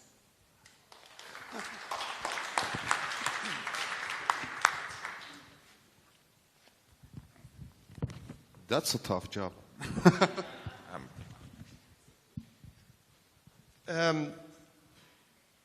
I put something on Facebook a couple weeks ago with the half full, half empty glass principle. Yes, there are challenges in this country. Yes, there are problems with an independent justice system. Yes, there are problems with oligarch monopolies and things. Yes, but if you choose to focus only on those, and you moan and groan about those, nothing's going to happen. So we all are choosing to do something that is possible, that gives results, that employs people, and then in the 20 years that we talked about, we're going to see an Armenian population that is well educated because of this school and the other schools you visited. We're going to see small businesses popping up and exporting because the market exists. And we're going to see a much more brighter future for this country. And yes, the women in our project are not going to accept domestic violence because they have the economic opportunity to pull up stakes and leave if they're being badly treated. Secondly, they're going to vote with their minds and their hearts and not because of a potato sack that they're given by somebody. That's my grand plan. That's my big vision. Is that if we do enough of small projects, little tiny projects all over the country, we're going to create an attitude and a generation of people who want a normally functioning country. And we're going to see it. We are going to see it, and it might take 20 years, it might take 30. Thank you, by the way. It's great. It's being non-Armenian, I think you're feeling very, very close to what we're doing, what's happening in our country, in our nation. I think because we're in a trouble, because we're in a crisis, because we have a danger neighbors, because we have a danger inside of the country, which is why we need to do these all projects. Because if we will not do, we'll have no future. That's why for me, it's third session is just confirming we have a lot of challenges, we have a lot of problems. And we are not talking about this all problems today, not because we want to hide them and just say we don't exist, but just saying despite in a wine or branding, we're producing the cognac and we're very happy that we are best producing of best cognac in the world. And we all know that 90% of the cognac which is exported today from Armenia is artificially done. It's not with grapes because it's been by technical spirit that was bring and imported and after it was exported to the other countries. And this is what we know, and we're not fighting against this. But we'll continue trying to put the best practice, and Pinot Ricard, the really good quality standard of the brandy, and now we got some other private investor doing this all. Which means for me, it's very clear. We have no options. Despite all what's going on in every education, there's a lot of problems. We need to close 2/3 of our universities be closed in Armenia, okay? I'm saying this very rudely, but this is no choice, okay? Our schools, teachers needs to be educated themselves because we've been not traveling the last 20 years. We have a lot of challenges. But it doesn't mean that we need to be pessimistic or negative or, no, we just understand it's a reality. We need to change. That's why it's all true. We have a lot of, for example, Datev is a good example. In one hand, we're very proud about Datev, and this was really good example, success story. On the other hand, I'm continuing 5 years, cannot build a hotel because the judge system of Armenia not allowing me to buy out the land from 5 farmers, and they're suing by surpluses, doing this the same situation with me. There's more of 6 years already. Okay, and this is I can tell you about this. I can tell you, despite all this, the project is executed. The same. You can see the house here in a neighborhood. Again, I can bring you a lot of examples about something which was done not normal. But this is exactly why I say we are, the elite is responsible. And why is AGBU what is here? I'm so glad to see so many people came from all parts of the world. We are responsible for ourselves. Being elite, you're responsible to make the changes despite all what's going day by day in a country that you love. And this is the reality what you need to accept. But you accept doesn't mean accepting and not trying to change. And you need to try to change every day. Building the new standards, building the new... And Tumo is unique. Again, I bring a lot of non-Armenian people to Tumo, and they all been shocked. And they never saw in their life in this type of place in the world. This is why we need to be proud about something we're doing. And it's Dilijan school. I can tell you, one of our good friends with my wife, when our board member, the Dutch person, said, Ruben, you don't understand. In this region, in CIS and Middle East, no other country who can build this type of school anymore, because there's no will be acceptance of between the nationalities. This is why Armenia needs to benefit, needs to be proud that we are building this type of school in this region. It's very important. And yeah, but at the same time, we have a lot of challenges. And this is the reality that we just facing. And it's no problem. We just need to be realistic, but at the same time, never give up. Thank you. Armen Terkuyaryan, the president of IUA. Thank you. This wonderful panel. I want to expand on what Vazgen Kalayjian called knowledge destination. Just a little background, then I have a question at the end. I think we will all agree that education has been a very strong, of extreme importance for Armenians throughout history, from Mesrop Maishtot's inventing the alphabet, starting a school to, you would call a university maybe now, to Glatzor University in Middle Ages. Think of it, Yerevan state was established in the very difficult days of the First Republic. My own background is from New Julfa in Isfahan. For 400 years, that community maintained schools. Everywhere we've gone after the genocide, Lebanon, Syria, United States, the first thing people have done, Armenians have done, is maybe the first was a church, but then immediately after was a school. I want to compare this. I'm quite familiar with for example, the Iranian community in the United States.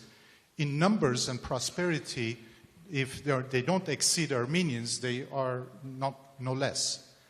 There is not a single school that they established there. They have their community centers, but no schools. But Armenians have hundreds of schools in the United States and in other countries. So this all I'm saying the importance of education among Armenians. In the very difficult days of the earthquake, after the earthquake, and then during the war with Karabakh, what did we do? We established an American University of Armenia. Now, in this economic difficult times, this wonderful school has been established. So what I'm going to say is that one of the ways that Armenia can be represented to the rest of the world is a country for education, a destination for knowledge, a destination for education.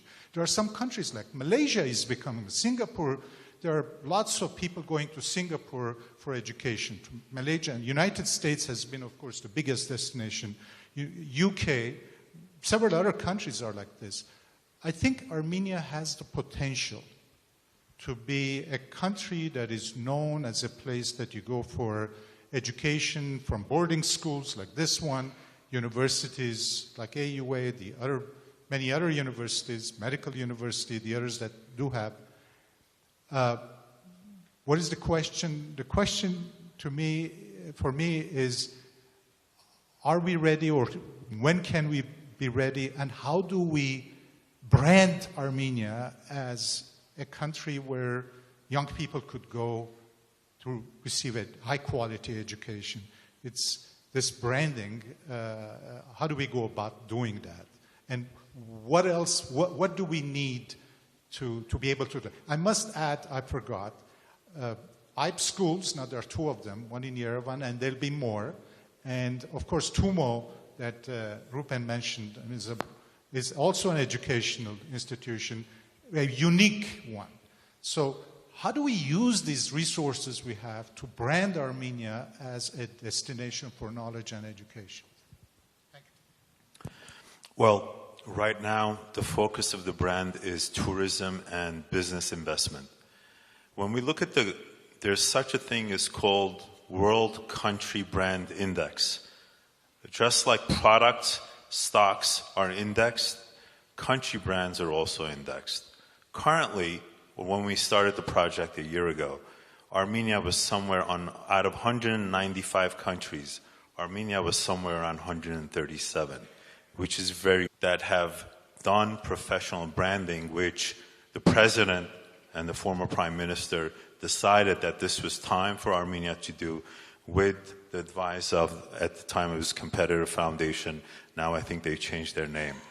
At that time, the #1 brand in the world, country brand, was Switzerland. Now this year Switzerland dropped, Japan is #1. And #2 was Canada at the time when we started, and so on. When we looked at all of these countries, analyzed all of these countries, and the key indicators, what makes them successful, there are 26, but I will just narrow it down to 6 key indicators. Tourism, exports, governance, investment and immigration, #4. #5, culture and heritage, and #6, the people. Now, Armenia happens to have half of these really well. It's just we haven't told the story very well yet. Tourism, we have wonderful sites. Everyone who comes here, all of our foreign friends, Germans and English and French who came to our wedding, they were so surprised.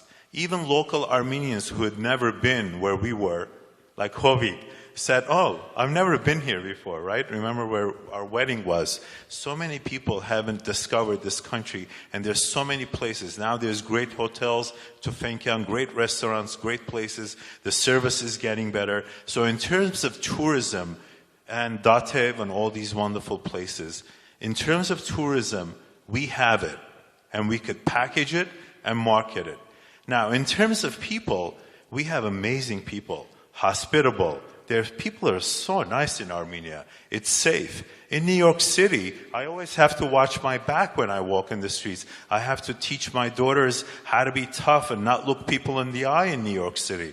They live in New York City, my daughters. So we have wonderful people, #2. #3, culture and heritage. We have amazing culture and heritage.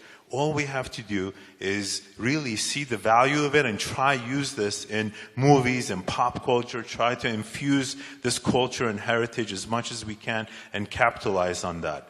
Now, the rest of it, in terms of investment, we could start really attracting the investment. And as tourism and investment start to come in, then the government, then the policies, infrastructure, cleanliness, all of these things. How many UNESCO sites do we have? Switzerland, you mentioned how we got into education during World War II, building Yerevan University. Switzerland developed its tourism industry before, in the middle of World War I. World War I, Switzerland thought, next 100 years, what we want to do is turn all these mountains, skiing and hiking and climbing, and attract Europeans to come here. And the first groups they brought, 1916, 1917, World War I hadn't even ended.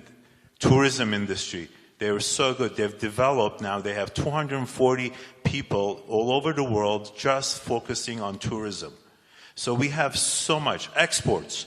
Exports are really, really important. One of the things, 25 years ago, I was involved with Denmark, Scandinavian countries.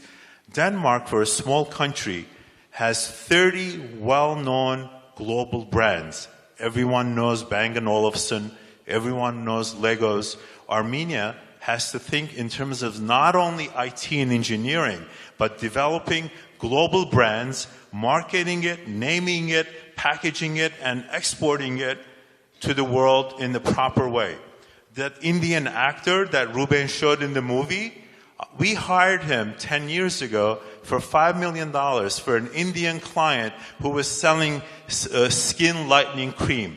We were paying him $5 million. You know why? He's more popular than Brad Pitt and Tom Cruise and all these guys put together. He is so popular, that guy. So anyway, does this answer your question? How we could... No? May I try to get something which I believe is critical for all of us? We need to be honest and transparent, and we need to build our own standards. One of the problems we are facing today, and it's I think very critical for all of us to be successful in Armenia, we need to say what is white, what is black. What we're trying to always hide is all part. Again, it's the wine industry is a very good example. If we will not build the standards, what the good wine means, what the bad wine means, we'll lose our command. We will never get good wine. Armenian wine will never come in the market. Like Germans. Germans' white wine was best wine in 19th century. And they lost this white wine position because they couldn't put the standards, and French did it, and they beat them, despite the German white wine was better compared to French. And it's all happened in 20 years' time. If you read all the books in 19th century, all things from Riesling, but because we couldn't put the standards, we lost the competitive advantage because people couldn't buy product. We didn't know what will be good wine or bad wine. Here the same. With education, the same point. Until we'll sell his diploma, not the knowledge, and people will continue to get this type of the education, not for knowledge, but for other reasons, until we'll not say this is a good school, it's the best. And we don't need to push government. It needs to be like the same hotels, we're talking about tourism. We don't have we have one Dol Mama and two other restaurants in Yerevan, and other restaurants need to know if we're not providing the fresh meat, we'll be out of the market because we'll say clients will not come to your restaurant. Okay?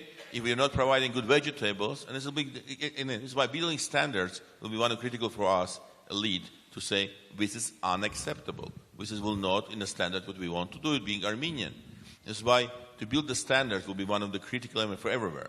And a standard doesn't need to come from government. It needs to be by, again, coordination, and elite needs to come together and say, we want to have a best.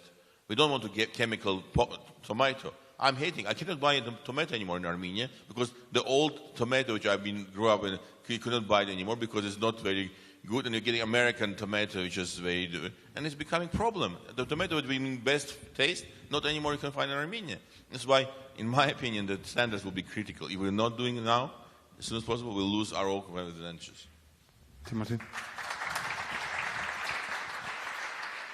I mean, you mentioned branding of the wine. Wine is one of the industries that's going to be branded in this country, probably.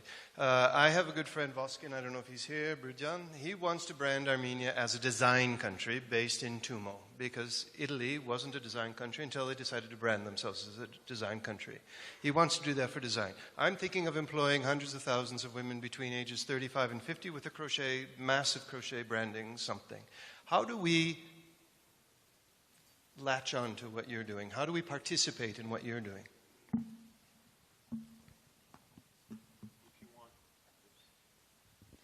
If you want to really do what Denmark did, which create a whole design culture that requires adding perhaps at AUA a whole design center. There's product design, industrial design, along working with engineering. There's branding is important, how you name your product, how you package your product, and then of course quality, and you have to make sure it's competitive, make sure it's the right price, and then you're going to be able to market it and export it to the right countries. And this is something that we've done, like, I gave the example of India, their products, we transform their product to be ready to export to England, UK. So those are the things that we do all the time for Unilever, for companies like that. And it's very easy to do. But the part that requires from all of us, or at least let's say from education, from educators and the government, to make the commitment that in fact we do want to become like Denmark. We want to become a design destination. Thank you. We have a couple of questions. Artashes Vardanyan, and then I'm going to give it to you, the mic. Artashes Vardanyan asking to Rúben Vardanian, what are the next practical steps to leverage the engineering potential in Armenia into the biggest tech hub? You don't know? I don't know. Okay, next question. Gor Hovakimyan to Mr. Kalayjian. How long do we need for the Armenian to see the outcome of the branding project? We're ready. Basically, the logo and the tagline and the whole thing is ready. And as soon as the president approves it, we'll be able to start launching it. All right. Okay. I have to say this panel has been the most inspirational during the 3 days. I've been really intensely following it, and some places I was really frustrated. Some places I was questioning the comments and the content that I was receiving from the panelists. Today, we're really going deep, and I really appreciate this. So I have many questions. I'll try and do it as tight as possible. First, when we're talking about image of the country, we are a country that today is associated with war, violence, border issues. We're talking about a centennial. I didn't hear any discussion about this topic. Of course, we don't have to be the victim. We don't have to position ourselves as the victim. But there is some sort of stigma or association to Artsakh, to Azerbaijan, Artsakh/Armenia relations, Turkey, Armenia. Our neighbors are spending amounts and amounts of money of putting themselves out there, and individually right now here, the people, as successful as their businesses are, as really willing as we are, most people here are diasporans from different parts of the world. I don't see a question, not the question, but the role of the leadership of the country, the role of leadership of institutions like the AGBU. This is great. This is a great start. But I want us to hear what's the next step for all of us, and how do we ask our leaders to push it forward, the political will, if you want. So that's one of the questions, and I will ask the second question and go and keep tweeting and so on. The second question is, we all know that we're more in a visual environment. The world is becoming more visual. I haven't heard anything about making movies. I mean, you gave the example of Schindler's List. Where should our investment go in the film or cinematography industry? I'm a filmmaker at heart, and I make films here and there, but I don't see that we have an industry. The Ministry of Culture, the Cinema Center, these are so weak. we can tell one message that Vasgen was talking about to millions of people if we get a really good film happening, or a film industry, not just a film, but an industry. And I'd like to hear thoughts about, let's think outside of the box, as Mr. Vardanyan was saying. So film is probably for us, Armenians, outside of the box, but for the rest of the world, it's actually in the box. So let's just hop in. Anyways, these are the two areas that I want us to hear more about. Have you talked Thanks. about this with George Clooney or not? No, didn't talk about the movie making in Armenia, by the way. It's we spoke with George about it. He was really care about this, all what's happening in Sudan and genocide, and subjects really quite heavily involved being actor. The movie is a good question. I think it's a good example of something which we need to be realistic. It's like, I remember one day I got a phone call from the guy, said he wants to meet me because he is organizing the team of Armenian hockey team, and he wants to get sponsoring him. I said, why we need to have a hockey team in Armenia? Because it's very important for us because we want to participate in, and we have a team, by the way. I know we participate in the C level, it was the third category of the team. And I respect the people who want to do this anyway. But I think one of the things we need to realize, we are a niche player. And our niche is very clearly identified. Each area we can be successful because our resource is limited. We don't have unlimited resources. And thanks God we don't have oil, because if we didn't have oil, it would be a much worse situation, I believe. Because when there's money coming without hard work, you're getting another trap. But we have very limited resources, and we say, where is our competitive advantage? Where we can make the difference? Where is really we can do something very special? And by the way, Kim Kardashian is a very good example. He needs to make a movie. Kim Kardashian decided when coming to Armenia, 18 million people like it, put the likes. Okay? It doesn't need to be a movie anymore, okay? It's just her name putting what he's having here. Her story about genocide, despite she was not even on genocide, in the first day, 2.5 million people read about her genocide story. So we're living in a world where there's a movie going to TV serial, and a visualization, we need to our niche playing where we can be the best. It's very important to define and clearly find how we can be best. We cannot be mediocre. What I agree, we cannot. The problem what we are trying to do sometimes, we're just doing movie, is not anymore helping. We need to do best. Because we are too small to do mediocre. If we're doing wine, it needs to be best. If we're doing beer, it needs to be very good. Okay? If you're just doing beer. About the leadership, it's a question of course we are in a war, and we not realizing this. And by the way, I want to say 85% of Armenians never been in Karabakh. 85% Armenians not visit Armenia, Karabakh, Artsakh, where we've been fighting so many. I will bring another example, which makes me really mad. When this helicopter was shot down, I was in Argentina, and I really was nervous about it. And when I read this old newspaper article about, maybe they went too close to the border, or it was not clear what's happened. I said, what's going on? Why is 100,000 young people not going in the street in every place in the world saying, give us body back. We want to get our pilots' bodies back, because you don't have a right to keep it. And 2 days later, when he got body back, not 100,000 people went to the street and said, we are winning, we did it. And this is the part of the feeling we don't have it, right? We are living in a war, and we're not feeling when we're in a war, because it's like somebody else's problem is the army problem. But an 85% Armenian not going to Karabakh, it's boring me. One of the reasons why I started the Tatev project, by the way, is not just because Tatev was a unique monastery, because it's a way to the Karabakh. Because I realized just making the trip to our Karabakh too far, it needs to do Tatev is one of the ideas that I'm trying to develop. By the way, can you show the map? Can you show the map of the project? And you can see what I'm trying to do. It needs to be incorporated, saying we need to do this all linked to each other.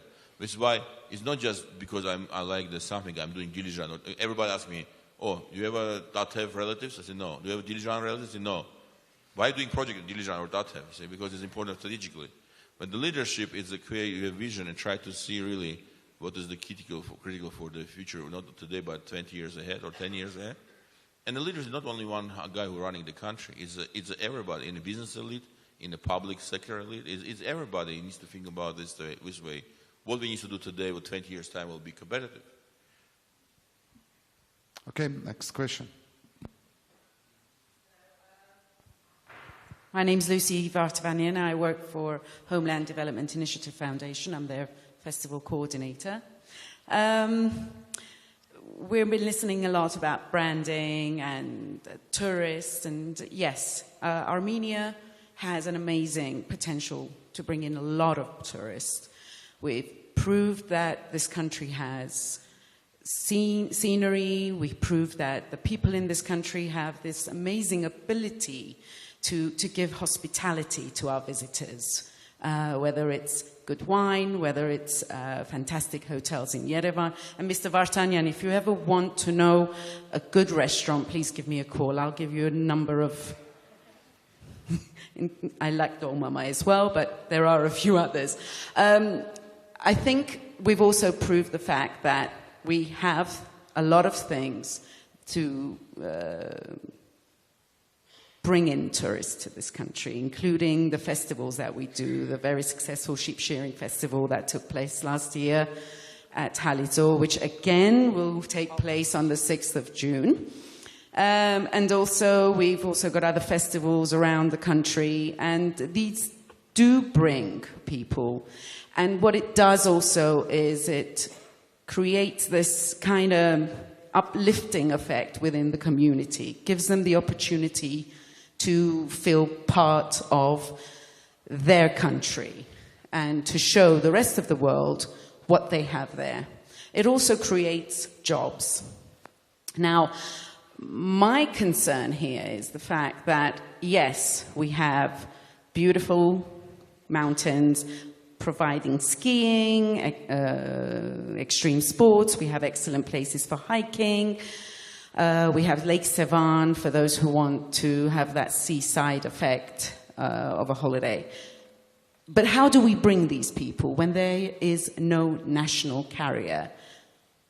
The prices are too high. We don't, how do we do that? What do we do that? How do we go about creating an environment to bring these people here? Not everyone can afford to come to Armenia.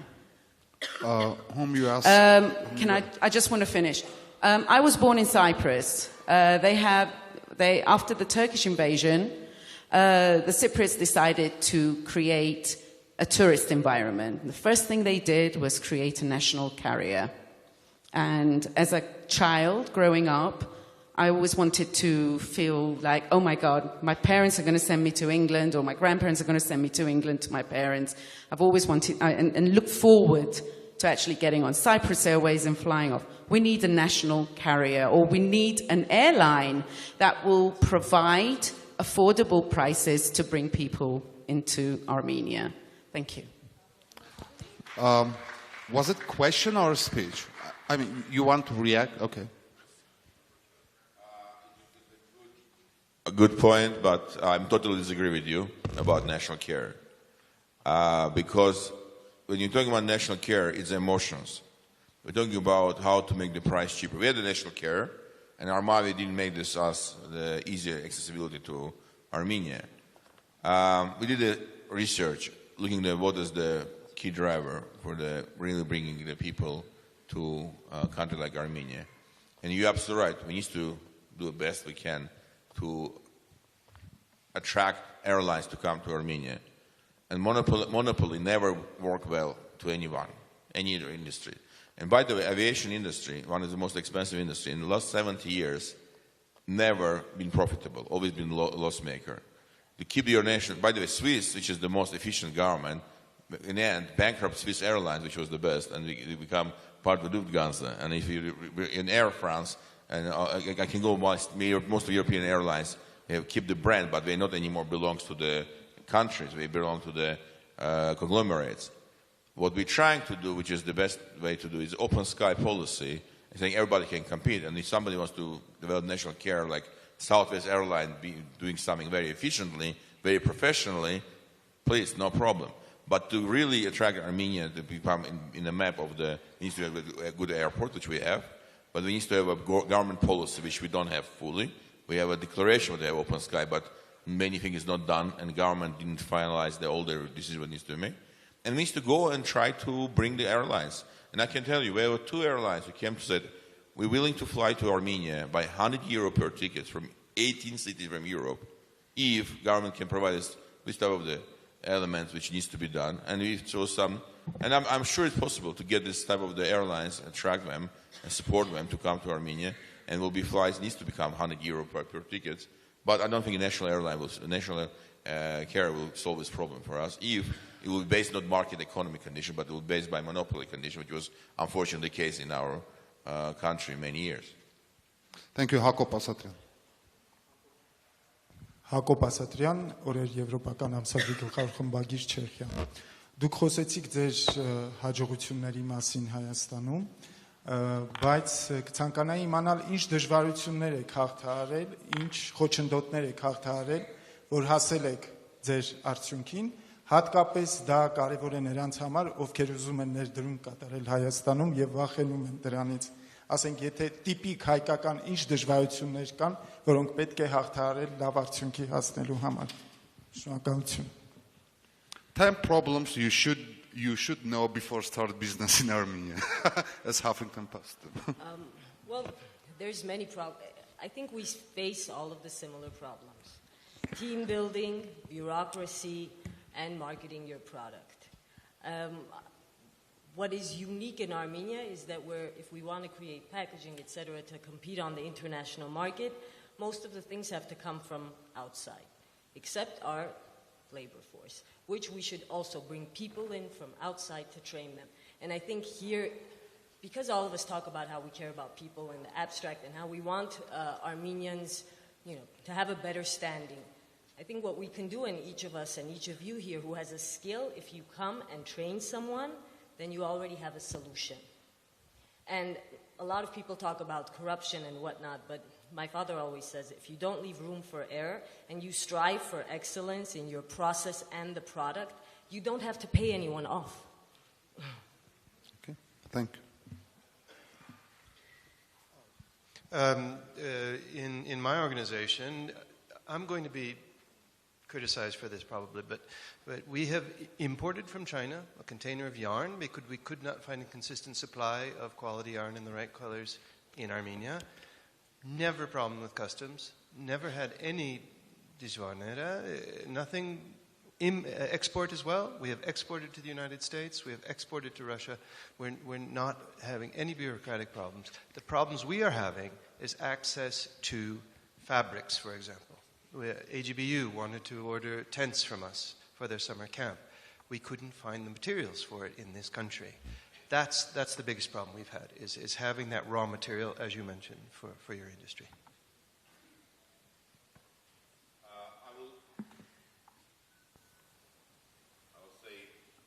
The biggest problem is quality standard every day. We have a highest hospitality, but it's like getting friends in your home. But it's not this everyday service, despite of are you have a good mood or bad mood. It's a quality which you can provide really consistently. It's a big problem. And execution, a lot of discussion, a lot of talk, but very slow execution skill.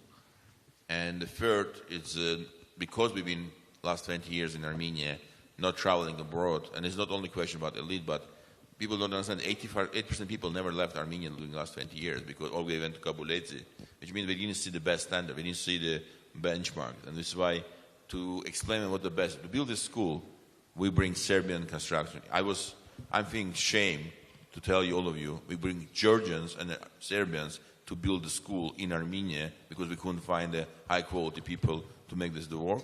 And the reason was because, again, it's people not being worked with this type of materials. We didn't work with this type of and it's a problem because we didn't have so many type of construction in Armenia. We can learn. If we learn, as soon as we learn, we can do it. But we need to. You know what Lee Kuan Yew did in Singapore? After the first 5 years, he was in head of the country. He sent out 50% of the local population from 18 years old to 50 years old to outside of the Singapore, to Japan, Western Europe, and America. But they can see what the different life standard, what is the real standards of the best countries. We need to bring this type of the attitude, what is the best in the international standard. People not know here because we're living so many years without traveling. So I'll say, and by the way, I agree with no corruption. We're doing this whole project, we've never been facing any corruption. But no decision, no execution, nothing happening, and it's very slow. Doing anything is was one of the biggest challenges, I think, for investors to be ready for this. Thank you. Next question here. Շնորհակալություն։ Արեգ Քոչինյան, Լեոն գրում էր, հայկական հարցը նույնքան հին է, որքան հայ ժողովուրդը, եւ ես ինձանից կավերացնեմ, որ իհարկե այնքան հին է, բայց տարբեր ժամանակահատվածներում, տարբեր դարերում այդ հարցը իր մեջ գրում էր նոր ենթատեքստ հարմարվելով ժամանակի մարտահրավերներին։ Որն է ձեր ընկալմամբ այսօրվա հայկական հարցի էությունը, եւ որն է մեր լուծումները, որոնք մենք կարող ենք կամ ունակ ենք առաջարկել, հաշվի առնելով արդի մարտահրավերները։ Հարցս կուղեմ բոլոր բանախոսներին, ովքեր կցանկանան պատասխանել։ Շնորհակալություն։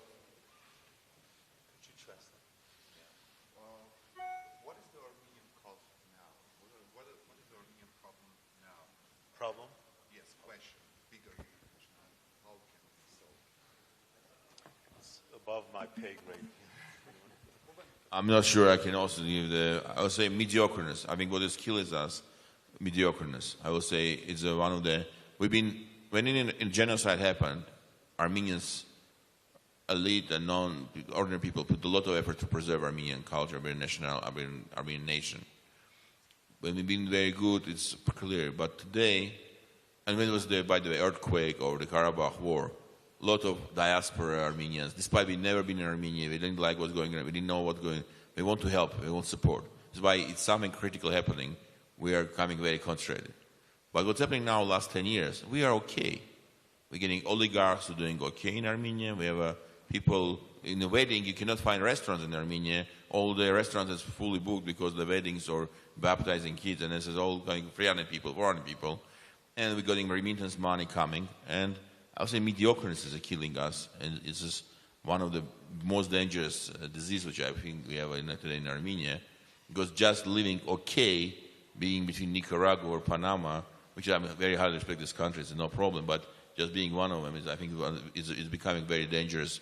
That's why Armenian questions become who we are, what is our ambitions. Are we really trying to continue to be one of the key driver of the region or the industries or some of the culture, or we're just saying, okay, we're living, we have a nice Horovat and nice, and we don't want to have ambitions anymore, or who has ambition is to leave the country because only this way he can achieve his ambition. And this is, I think, one of the key points. Can the person who has a good skill and good ambitions be successful in Armenia and worldwide standards? And this is, I think, one of the key challenges that we are facing, how to make Armenia the place the person can really become top successful mathematician or top successful winemaker, and will be sure he can be recognized as a top brand. I can add something. I think that from the short amount of experience that I've had, that I could say that productivity is lower, but I come from New York, so, I have a different benchmark in terms of that. And I think that part of the reason why productivity is low, mothers call their sons 5 times a day and that's too many coffee breaks, just compared to New York standards. So that's...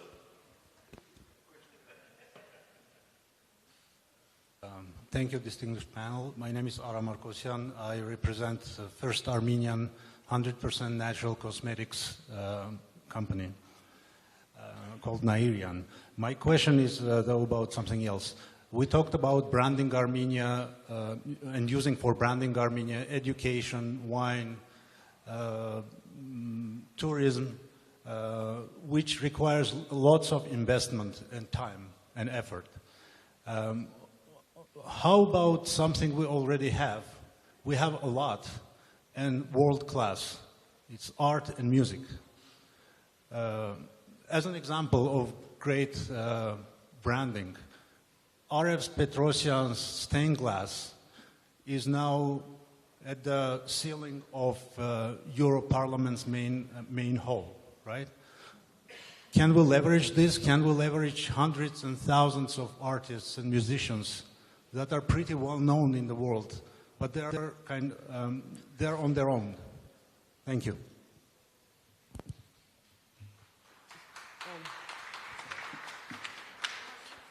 Well, one of the easiest ways to transform a city or a destination and bring tourists in big numbers is, for example, what Bilbao did. Bilbao was a conflict zone like Karabakh, and they spent $40 million put a Frank Gehry Museum, Guggenheim Art, and now they were projecting that within 7 days they would make the money back, and then within 4 years they've already made the money back. So it's a no-brainer. A lot of mayors are doing that. I just went to the opening of Louis Vuitton Foundation in Paris, and Paris put itself on the map one more time now. They have the second Eiffel Tower. It's called Louis Vuitton, Foundation Louis Vuitton. So I've traveled all the way to Japan to visit Tadayando Museum in a very far island called Chichu. So tourists from all over the world will come to see signature star buildings. So that's an easy way to do that. So you fill that with art, great art, you put Armenian art, then you got millions of tourists coming, high-end tourists coming to your cities, to your country. I think, if I may add something, I think it's also very important that we have our literature translated and available in many languages, because we have so many wonderful texts and very few people know about it, unfortunately. And again, role of the individual to promote arts, culture, and bring more attention to it, and more will be produced. My name is Nina Siropova. I work for the Diocese of Armenian Apostolic Church in Georgia. And during these days, we were talking a lot about human capital, about creating an appropriate environment for Armenians to come back to their homeland and so on. But as I'm from Georgia, maybe some of you have heard that the Georgian diaspora of Georgian Armenians used to be very, very strong and very famous. But nowadays, it's not so. Like, Armenian schools are being just closed, and Armenians living in Georgia, they are losing their national identity, their ethnicity. So my question is, what kind of measures should be taken in order to prevent Armenians living abroad from losing their national identity, and how both in Armenia, inside Armenia and outside Armenia, we can strengthen our nation? Thank you very much. So it wasn't a question. Here, we have a question here. That was a question. Okay. I missed somewhere. I'm not sure, again, I can be best answering this question. Again, it's part of the discussion how to be proud that you're Armenian. Or, again, one of the reasons why in Beirut, for example, or other Muslim countries like Syria or in Iran, Armenians kept their identity stronger, because you're living much more dangerous environment, not dangerous, much more different environment compared to who you are. When you're living in Russia, or you're living in the United States, or in Georgia, you're less under pressure being different. It's why your assimilation happening much quicker. It's why the school, giving the best school, the only way I can keep your kids Armenian, because they need to go to the best school. It doesn't matter if it's Armenian school or non-Armenian school. That's why I would say the only way how we keep our nationalities and identities is being proud that you're Armenian, which means there needs to be built success stories about Armenian world, not Armenian country, but Armenian world. Second, we need to build the best schools, best education places where the parents want to go. We need to have a dream where the other nationalities will send their kids to Armenian school. You know what's happening now in England? There is Catholic schools, because they're so good, but the people not Catholic trying to go to church just because their kids were allowed to go to Catholic church. What we need to do, we need to build the schools in Australia and Argentina where the kids from Argentina will say, how we can come be Armenian in school. This is the best way to keep our identity. Otherwise, we'll lose. That's why I say the schools, culture center needs to be the best level which people will feel proud to send their kids. Garen Diraryan asked questions for you, Mr. Vardanyan. He's asking that you criticize Armenia not going to Karabakh, but how they can go to Karabakh if they can find money to buy food. I mean, why aren't you talking about the poverty?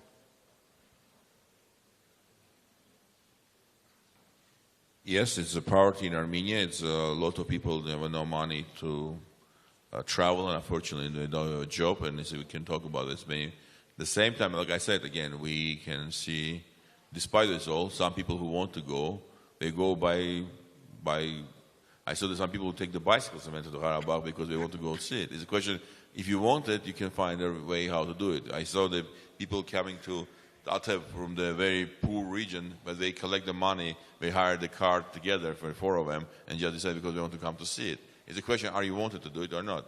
Because poverty is definitely stopping many people doing many things, but it's not an explanation why you're not doing something which is critical for example, feeling that you're a winner of the war. Okay. Հարց այստեղից միկրոֆոնը համեցեք. Hello, my name is Patrick. I'm from France. We are in an incredible place here where students are from everywhere around the world. From what I heard when I asked some of them, maybe Dilijan wasn't their first choice. It's true that today most of the students, they are attracted by Asia. They want to learn Chinese. They think this is the next step in terms of business. You were mentioning that we could make things here at least as cheap, but definitely in a better quality.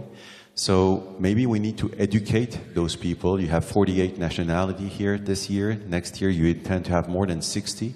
Wouldn't it be a way if we could have them learn Armenian in a kind of a mandatory way in order to make sure that tomorrow's leader in terms of business or anything would be able to come back and want to do business here because they know the language? If you believe you can do it, please, you can build your school with mandatory Armenian for foreigners and attract them. I don't believe it's going to be really realistic to have a mandatory Armenian for the foreigners to be, but I think we need to want to do it, and I will believe it's the best way if the person by voluntary wants to learn Armenian, which is happening now in our school. And by the way, we need to love to Armenian, because mandatory sometimes means it's not good memory about what happened to them. Anyway, it's a good point about having more people to speak Armenian. I believe we need to do a lot of efforts, translating a lot of books from foreign language to Armenian. We need to develop Armenian language, and we, by the way, in our school, putting a lot of efforts to build not only knowledge of the Eastern Armenian, but Western and Grape. But if you believe you can do the school, I'm happy to follow your example. You just try it.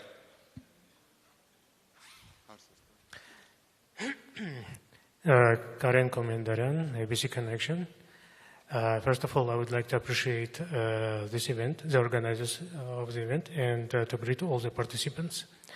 There is a question I would like to ask, but not specifically to a specific person. The question is about common memory. A long time residing overseas, understood that the vision about Armenia is limited to genocide and vision of Ararat. Maybe it's good, but not so good, because we have too much to show to the world. It is also a part of common memory. We have also other instances of common memory. The passion for education, Karabakh movement, also parts of common memory.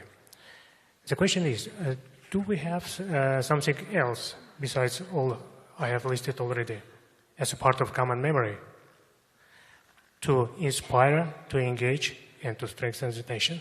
Thank you. I think maybe it's a good time to share what the strategy of Armenia is, and this might give you an idea what this common theme that we want to create for Armenia. We call this the positioning statement for the strategy for Armenia, the brand Armenia. Armenia is a symbol of tradition, innovation, and perseverance. It's a place where a vibrant cultural and spiritual heritage bridge the past with the future. It's a country that excels because the ability to adapt, create, and invent are part of the national character.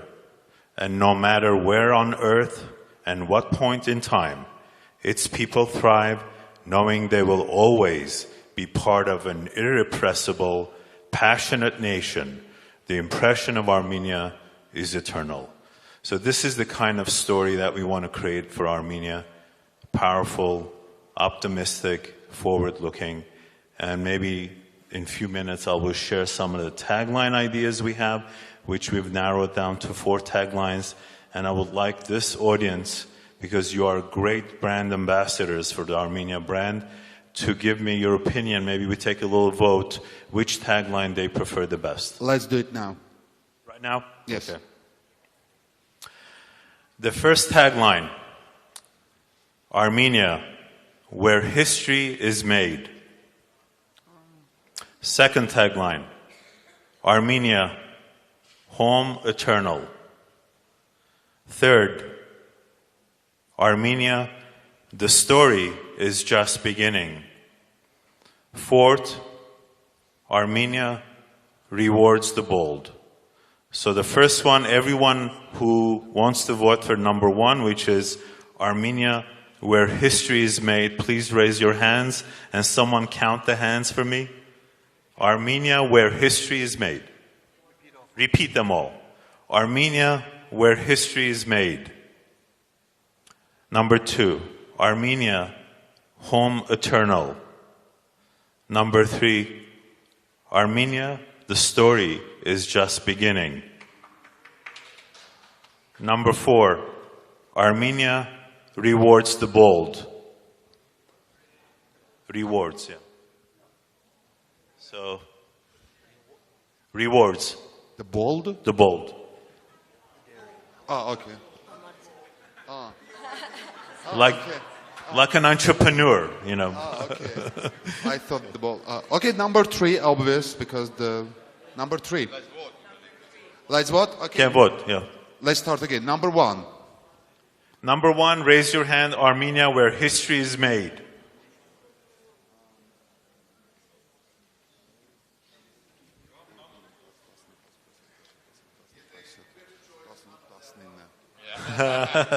Too late. 19. Too late already. 19. Number 2, Armenia, home eternal.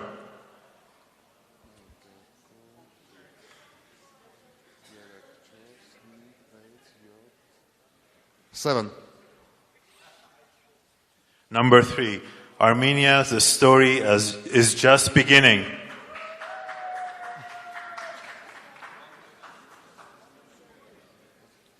$65. It doesn't matter. How many? A lot. 65. The last one, Armenia rewards the bold.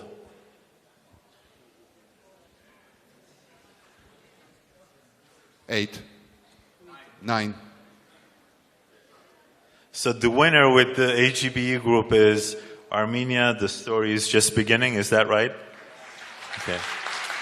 And Berj and Vasken, you agree with the Central Committee? You vote? Okay. Thank you. And Ruben, how about you? Which one? Number 3. Thank you very much.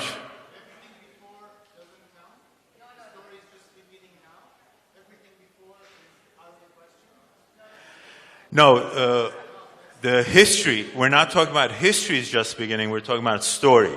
The new chapter in a story. It was a grand rehearsal. Yeah. No. Yeah.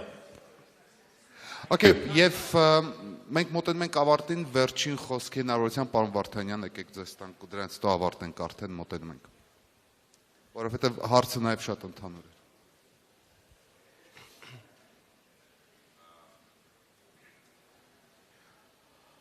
Ինձ թվում է շատ խոսացի արդեն դրա համար չեմ ուզում ինչ-որ նոր բան ասեմ։ Միակ բանը ինչ ուզում ասեմ, որ ես հպարտ եմ, որ ես այստեղ ես ուրախ եմ, որ մենք այստեղ հավաքվել ենք եւ խոսում ենք։ Եվ ես շատ ուրախ եմ, որ AGBU-ն շատ կարևոր ինձ թվում է հանդիպումներ անցկացնում եւ շատ կարևոր ուսուցումներ են տանում, որ մենք հասկանանք մեր մեջ ինչն են գաղափարը, որ մեզ տանում է առաջ, ինչն է այն բանը, որ մեզ միացնում է։ Ոնց մենք կարանք իրար հետ աշխատենք, իրար լսենք, ու ոնց մենք կարանք անենք ամեն ինչ, որ մարդիկ իրար հարգելով, դներով տարբեր, ու ընդունել որ մենք տարբեր ենք, բայց մյուս կողմից ինչ-որ բան մեզ ընդհանուր միացնում է, եւ այդ միացնող բանը լինի ամենաբարձր մակարդակի պահանջներով արած բանը։ Եվ ես միշտ ուրախ կնեմ շարունակեմ մեր համագործակցությունը եւ AGBU-ի հետ եւ բոլոր մարդկանց հետ որ ստեղ նստած են, ես շատ ուրախ եմ որ մենք այդ անում ենք արդեն եւ վստահ եմ որ միակ այդ ճանապարհն է հաջողության որ մենք իրար հետ համագործենք։ Ես հույսով եմ Հայաստան գալը կդառնան նորմալ բանը ոչ թե մենակ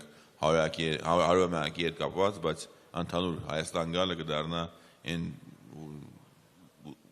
ճանապարհ որ մարդիկ ուզենան գան ամեն անգամ որտեղ գինեն որ ստե իրանց տունն է, իրանց հայրենիքն է։ Շնորհակալ եմ բոլորին։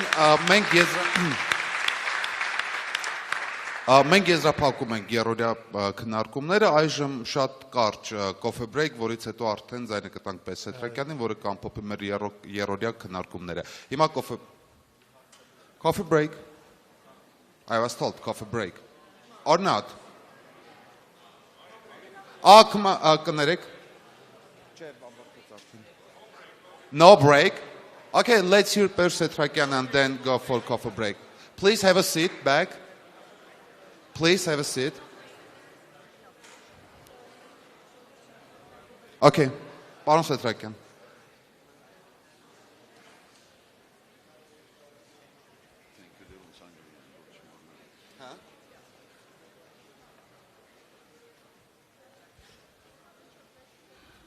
Well, who would believe that it's been already 3 days? Time flies, and I think that it was a very rewarding experience. You know, many of you will wonder why AGBU took this initiative. Obviously, this kind of ideas do not come overnight. We have been, for the last 10, 15 years, especially after the independence of Armenia, rethinking about what are really the goals and aims of an organization like AGBU. You know, for about 100 years, most of the Armenian organizations in the diaspora, including AGBU, we always acted by being motivated by the consequences of the genocide. Our organization had a great founder, Boğaz Nubar Pasha, whose father was Prime Minister of Egypt, who was Minister of Justice of Egypt. He was the Minister of Finance who negotiated the financing of the Suez Canal with the Banque d'Indochine. And Boğaz Nubar Pasha had gone to the Grandes Écoles in France. So he had a vision of the world. Imagine, he graduated from France in the 1880s, 1890s. He had a vision, and his vision was statehood. When he started AGBU, as a matter of fact, AGBU's real name was supposed to be Armenian General Union. The benevolent title was added because it was incorporated in Egypt, and according to Egyptian laws, no particular organization has the right to have a generic term like Armenian General Union. That's how it became Armenian General Benevolent Union. But Boğaz Nubar didn't think so much about benevolence. For him, benevolence was building statehood. As a matter of fact, in 1907, after 1 year, his first donation was to buy agricultural equipment and give it free for the people on the land to stop the exodus toward the cities. So he had another vision. And as a matter of fact, in 1924, he established in Paris, whoever is familiar with the Cité Universitaire, the Armenian House. Everybody criticized how after the genocide, instead of helping the poor, you go and build a pavilion at the Cité Universitaire. Because he had a vision, he said, one day Armenians are going to stand back on their feet, they are going to come to France, they are going to study, and they will need a place to stay. And so on and so on. In 1931, he created the Nubarashen village here, which has now about 15,000 population under the worst communist times. And in 1929, he established the ophthalmologic center, which is still on Apovian. Just imagine this man and the organizations that he could have created. The same way, Carlos Gulbenkian, when he was president of this organization, Mr. 5%, they had visions. But unfortunately, the organization was forced, because of the events, to turn into really a benevolent organization in the 20s and 30s, take care, open orphanages, because Armenian people needed that. Then teach them some art craft or to become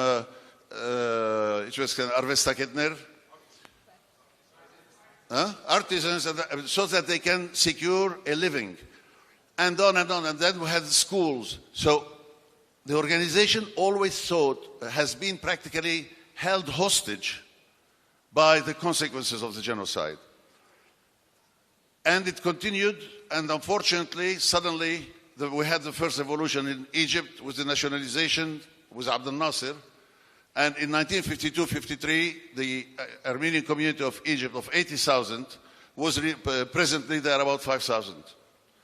Then we had the Syrian revolution with the union with Egypt. Again, we lost a big portion of our population. Then we had the Lebanon war, where the population went down from 200 to 150,000 to about 50, 60,000 today.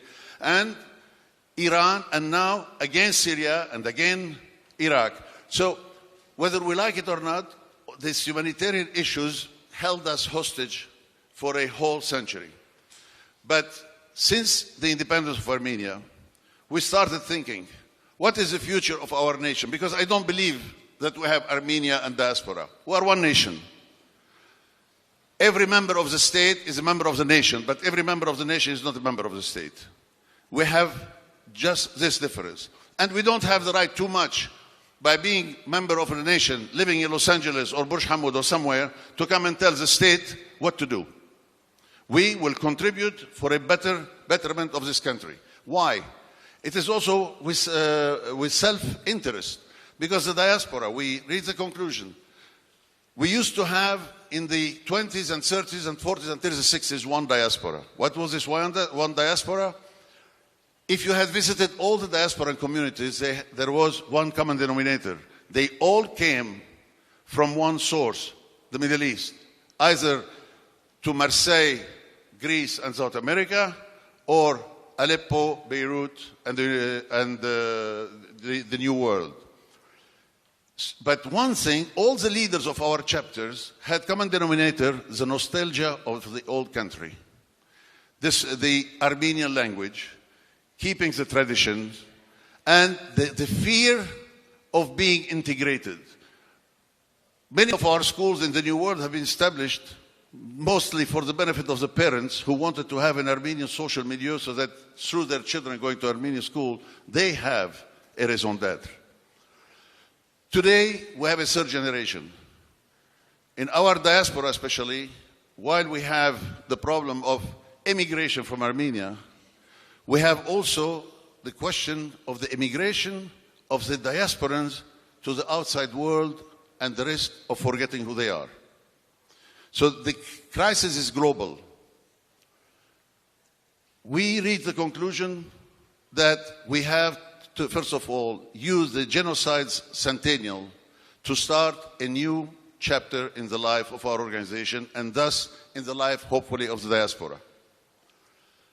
We have to be, we talked a lot during these 3 days about the question of we shouldn't behave like victims, there is a new generation. I'm not going, at the beginning, unfortunately, I wasted 3-4 hours of my time preparing the summary of the 2-3 days, and as a lawyer, it costs a lot of money, 4 hours. But I decided to give up because we write off also for some clients who do not pay. So, I thought that many things have been said. You know what? Everybody was right. In this kind of topics, there is no right, there is no wrong. There is a goodwill, there is a pragmatism, and there is a vision. We wanted to get together as an experience also by inviting our friends and the colleagues in Armenia. Because we cannot build the nation with the diaspora alone or with Armenia alone. The problems are common. And we believe that while we used to say diaspora, Spirk Hayrenikov, Hayrenika Spirkov, that's true. But in this essential stage, we cannot do two things at the same time. We cannot eat and drink at the same time. First, we have reached the conclusion that Spirk Hayrenikin, all efforts have to be concentrated to Armenia. It doesn't mean that we should forget our diasporan communities, because our diasporan communities have tendency always to consider themselves victims that AGBU is concentrating so much on Armenian activities. But why Armenia? Because we believe that the third generation in the diaspora which is practically drifting away, will come back to us if we bring to this generation the pride of being Armenian. And the pride can come from the country.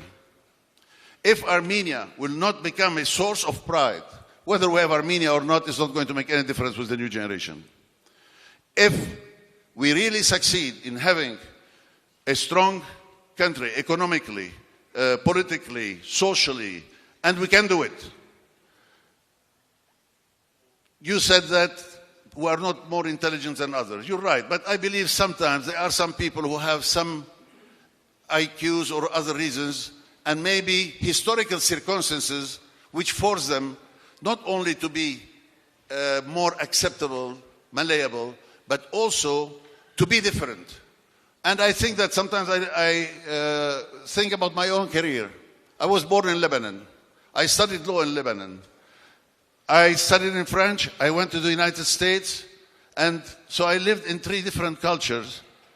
And I always think, and one day I had a colleague in Brussels. His name is Edouard Jacquian from Brussels, who was a prominent lawyer. And his firm and my firm, we had entered into a merger. And we had a reception in honor of the locals. Everybody got drunk except he and I.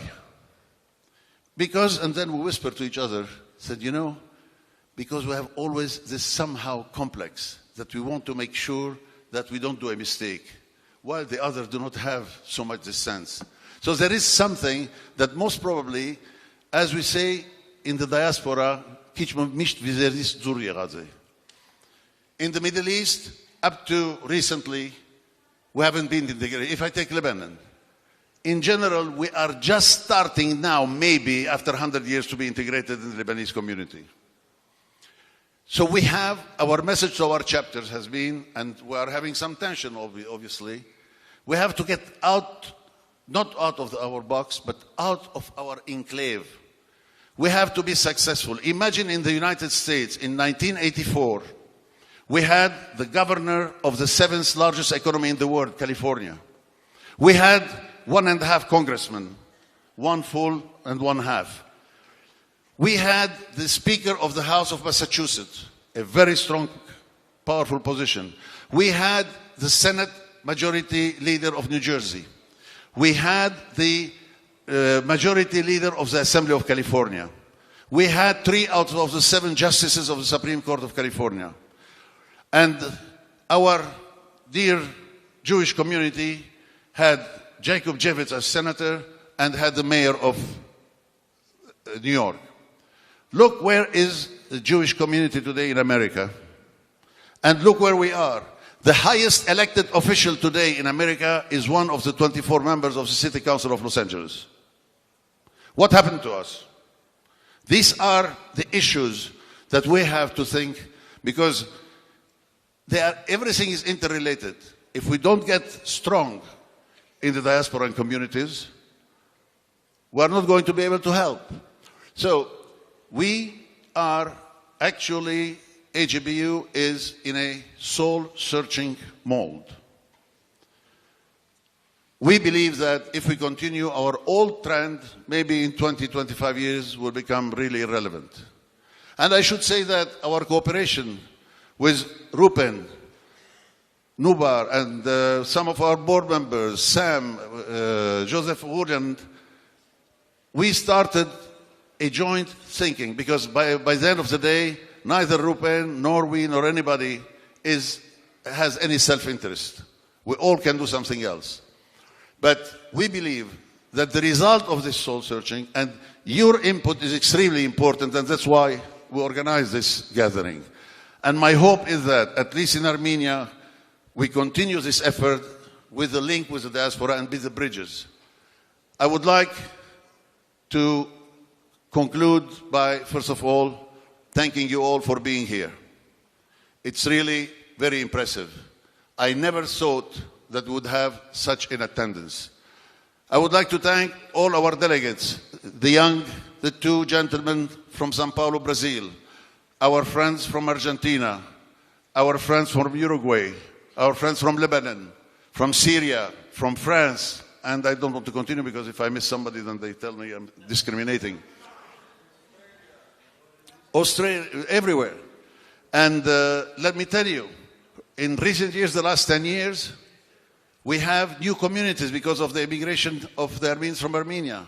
Now we have a presence in Barcelona. We have 40,000 people living between Barcelona and Madrid, and they are starting already raising funds to build a church. There is always this conviction that we start with the church. I mean, we have many problems. I am very optimistic. I am very optimistic about the future of Armenia. Because if I am not, there is no reason for me to continue doing what I'm doing. I believe in it. I'm happy that my wife believes in it. My children believe in it. So, thank you very much. I would like to thank Ruben and this international school for hosting this event, as well as the American University of Armenia and AGBU schools. I would like to thank all our panelists. I would like especially to thank our Master of Ceremony, Artak. He did a fantastic job. I think he could have his own show in New York at ABC or anywhere else, but I'm happy that you are staying here. And I hope you are staying here. Okay. You know, the only thing that I write usually are the thank yous, because if you forget somebody, then it's a disaster. Let me see now. Ardak, all panelists, all participants, all those who provided the technical assistance, the organizing committee chaired by our colleague and friend, Vasken.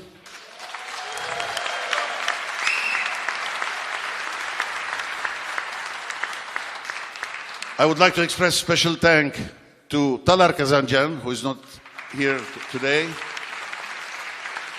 to our local staff, our New York-based staff, and above all, again, to all of you. I would like you also to know that our relationship and cooperation with IDEA and we are highly appreciative of all the initiatives that Ruben did and is doing and will do. I think he's a giant. He by himself one day will be bigger than AGBU, I hope. But together we work very well. I think that we are thankful that he accepted for us to partner with him in this project, as we will do with the other project. And on this occasion, I would like to announce just a token commitment by AGBU to provide for the coming 5 years $100,000 a year to develop the cultural, arts, music activities of the school. Thank you very much.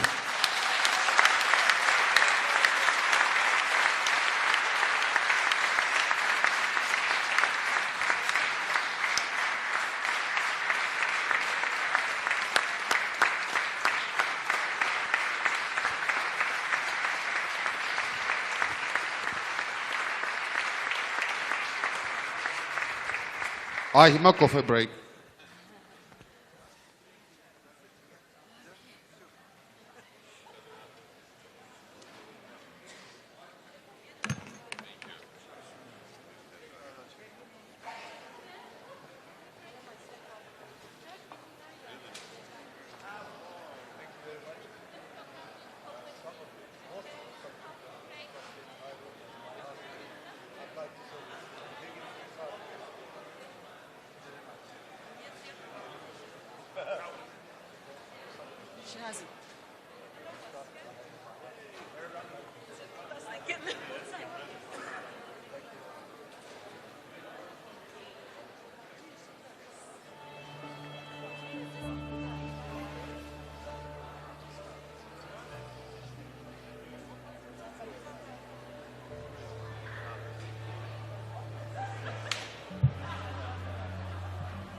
Only yesterday, the road to the Tatev monastery seemed to be long.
Դիլիջանի միջազգային դպրոցին մաղթում եմ բարի եղեք։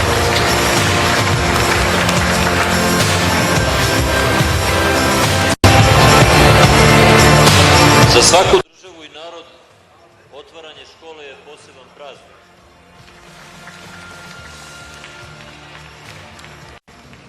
Just a couple of questions and we finish.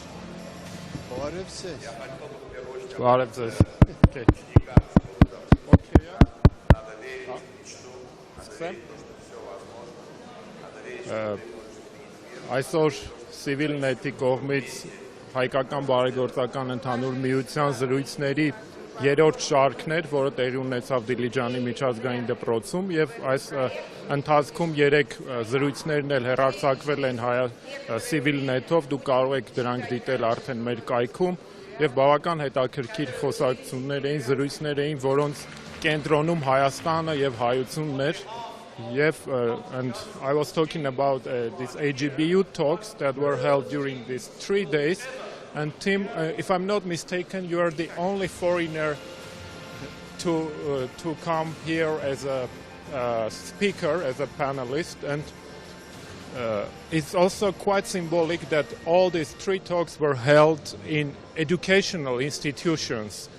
Institutions that are islands of excellency in Armenia, and AGBU School, AUA, and now the Dilijan International School. As a foreigner, although I can't say you are a foreigner, you are 100% Armenian, in my opinion, with your initiatives and with what you are doing. Where we should start, because if we take this 100th century, 100th anniversary of the genocide, etc. But we should look forward. Where to start for Armenia? We have started. We have started. What you saw today was a start. Seriously, the education. We have to start at the bottom, at the young people. We have that. We have AGBU. We have TUMO. We have Dilijan. We have AUA. We have great educational institutions. We don't have all of the Armenian children in those systems, obviously, but it's going to come. It's going to come in increasing the critical thinking type of education, creating next generation. My project is at a different level. You know, we are aiming at 35 to 50-year-olds or so who can crochet or knit, who are already established with a family and children and are not as flexible, movable in their lives anymore. So we can't leave those people behind. We have to employ everybody in this country. If we're going to work on the immigration issue, we need to employ people, provide them with economic opportunities. So the education is starting down here, and in 20 years, that's going to come up, and it's going to blossom. This country is going to blossom. With your project, you're empowering people to be economically more independent, especially women in the rural areas. And if you talk about your project and all these successful projects in Armenia, including TUMO, AUA, etc., all these projects are bottom-up projects. How do you think the opposite movement must trigger up to bottom? Yeah, I mean, the Tatev Revival Foundation cable car project, that was a very serious, major infrastructure project that comes in and boom, in the middle of a couple, 7 and 9 actually, villages, and is supposed to trickle down. So it's not just about bottom up. There are top down. Coming in, top-notch infrastructure, in that case, institution in the school. So it is not just bottom up, it is also top down. So I don't quite agree with what you said about that it's only bottom up. There are different discussions on how to do development. Do you start with the small people and a little bit of income? That's what we do. Or do you start and just put down a big infrastructure project on the top? He said building a major monumental building in Yerevan, for example, Vasken said that would bring major tourism into the city, a landmark building in Yerevan. I think we already have the Cascade. Let's make the Cascade bigger and better. No other city has something like that, in my book at least. So it's, yeah, I mean, there's so many exciting things going on. Top down, bottom up. We have the infrastructure. It's moving forward. And there was also saying that like country is not a country. Many people complain about poverty, about the lack of opportunities. How to overcome all this and how to simply break the wall? Yeah. Would they please stop using their energy on complaining about how bad it is and focus on the good stuff? That's what I'm trying to do. The glass is half full, the glass is half empty. There are so many opportunities if you just identify them in this country, but like me with the crochet. When I discovered that baby rattle I talked about is only about 5% more expensive to manufacture in Armenia, and we're better quality, shorter delivery time, etc., I got really excited. Do you know how many women there are that can crochet in this country? If we estimate, 600,000 women in this country can crochet? That's a resource. That's a resource that nobody sees. It's an old world, obsolete, no prestige technique that most women in this country can do. Well, I'm sorry, in the United States and in Europe and in Australia, New Zealand, and probably starting in Russia, that's something that their grandmothers did, and they have a romantic relationship to it. Nobody does it anymore. They don't know how to do it, the young people, so they pay a premium price for it because it reminds them of something good, something about their history and their family. We need to utilize that potential that is in these 500,000 women. It's quite simple. Thank you, Tim. Okay, thank you very much. Honorary Consul of Norway and Finland to Armenia and the founder of Homeland Development Initiative in Armenia. Stay with CivilNet. Thank you. Thank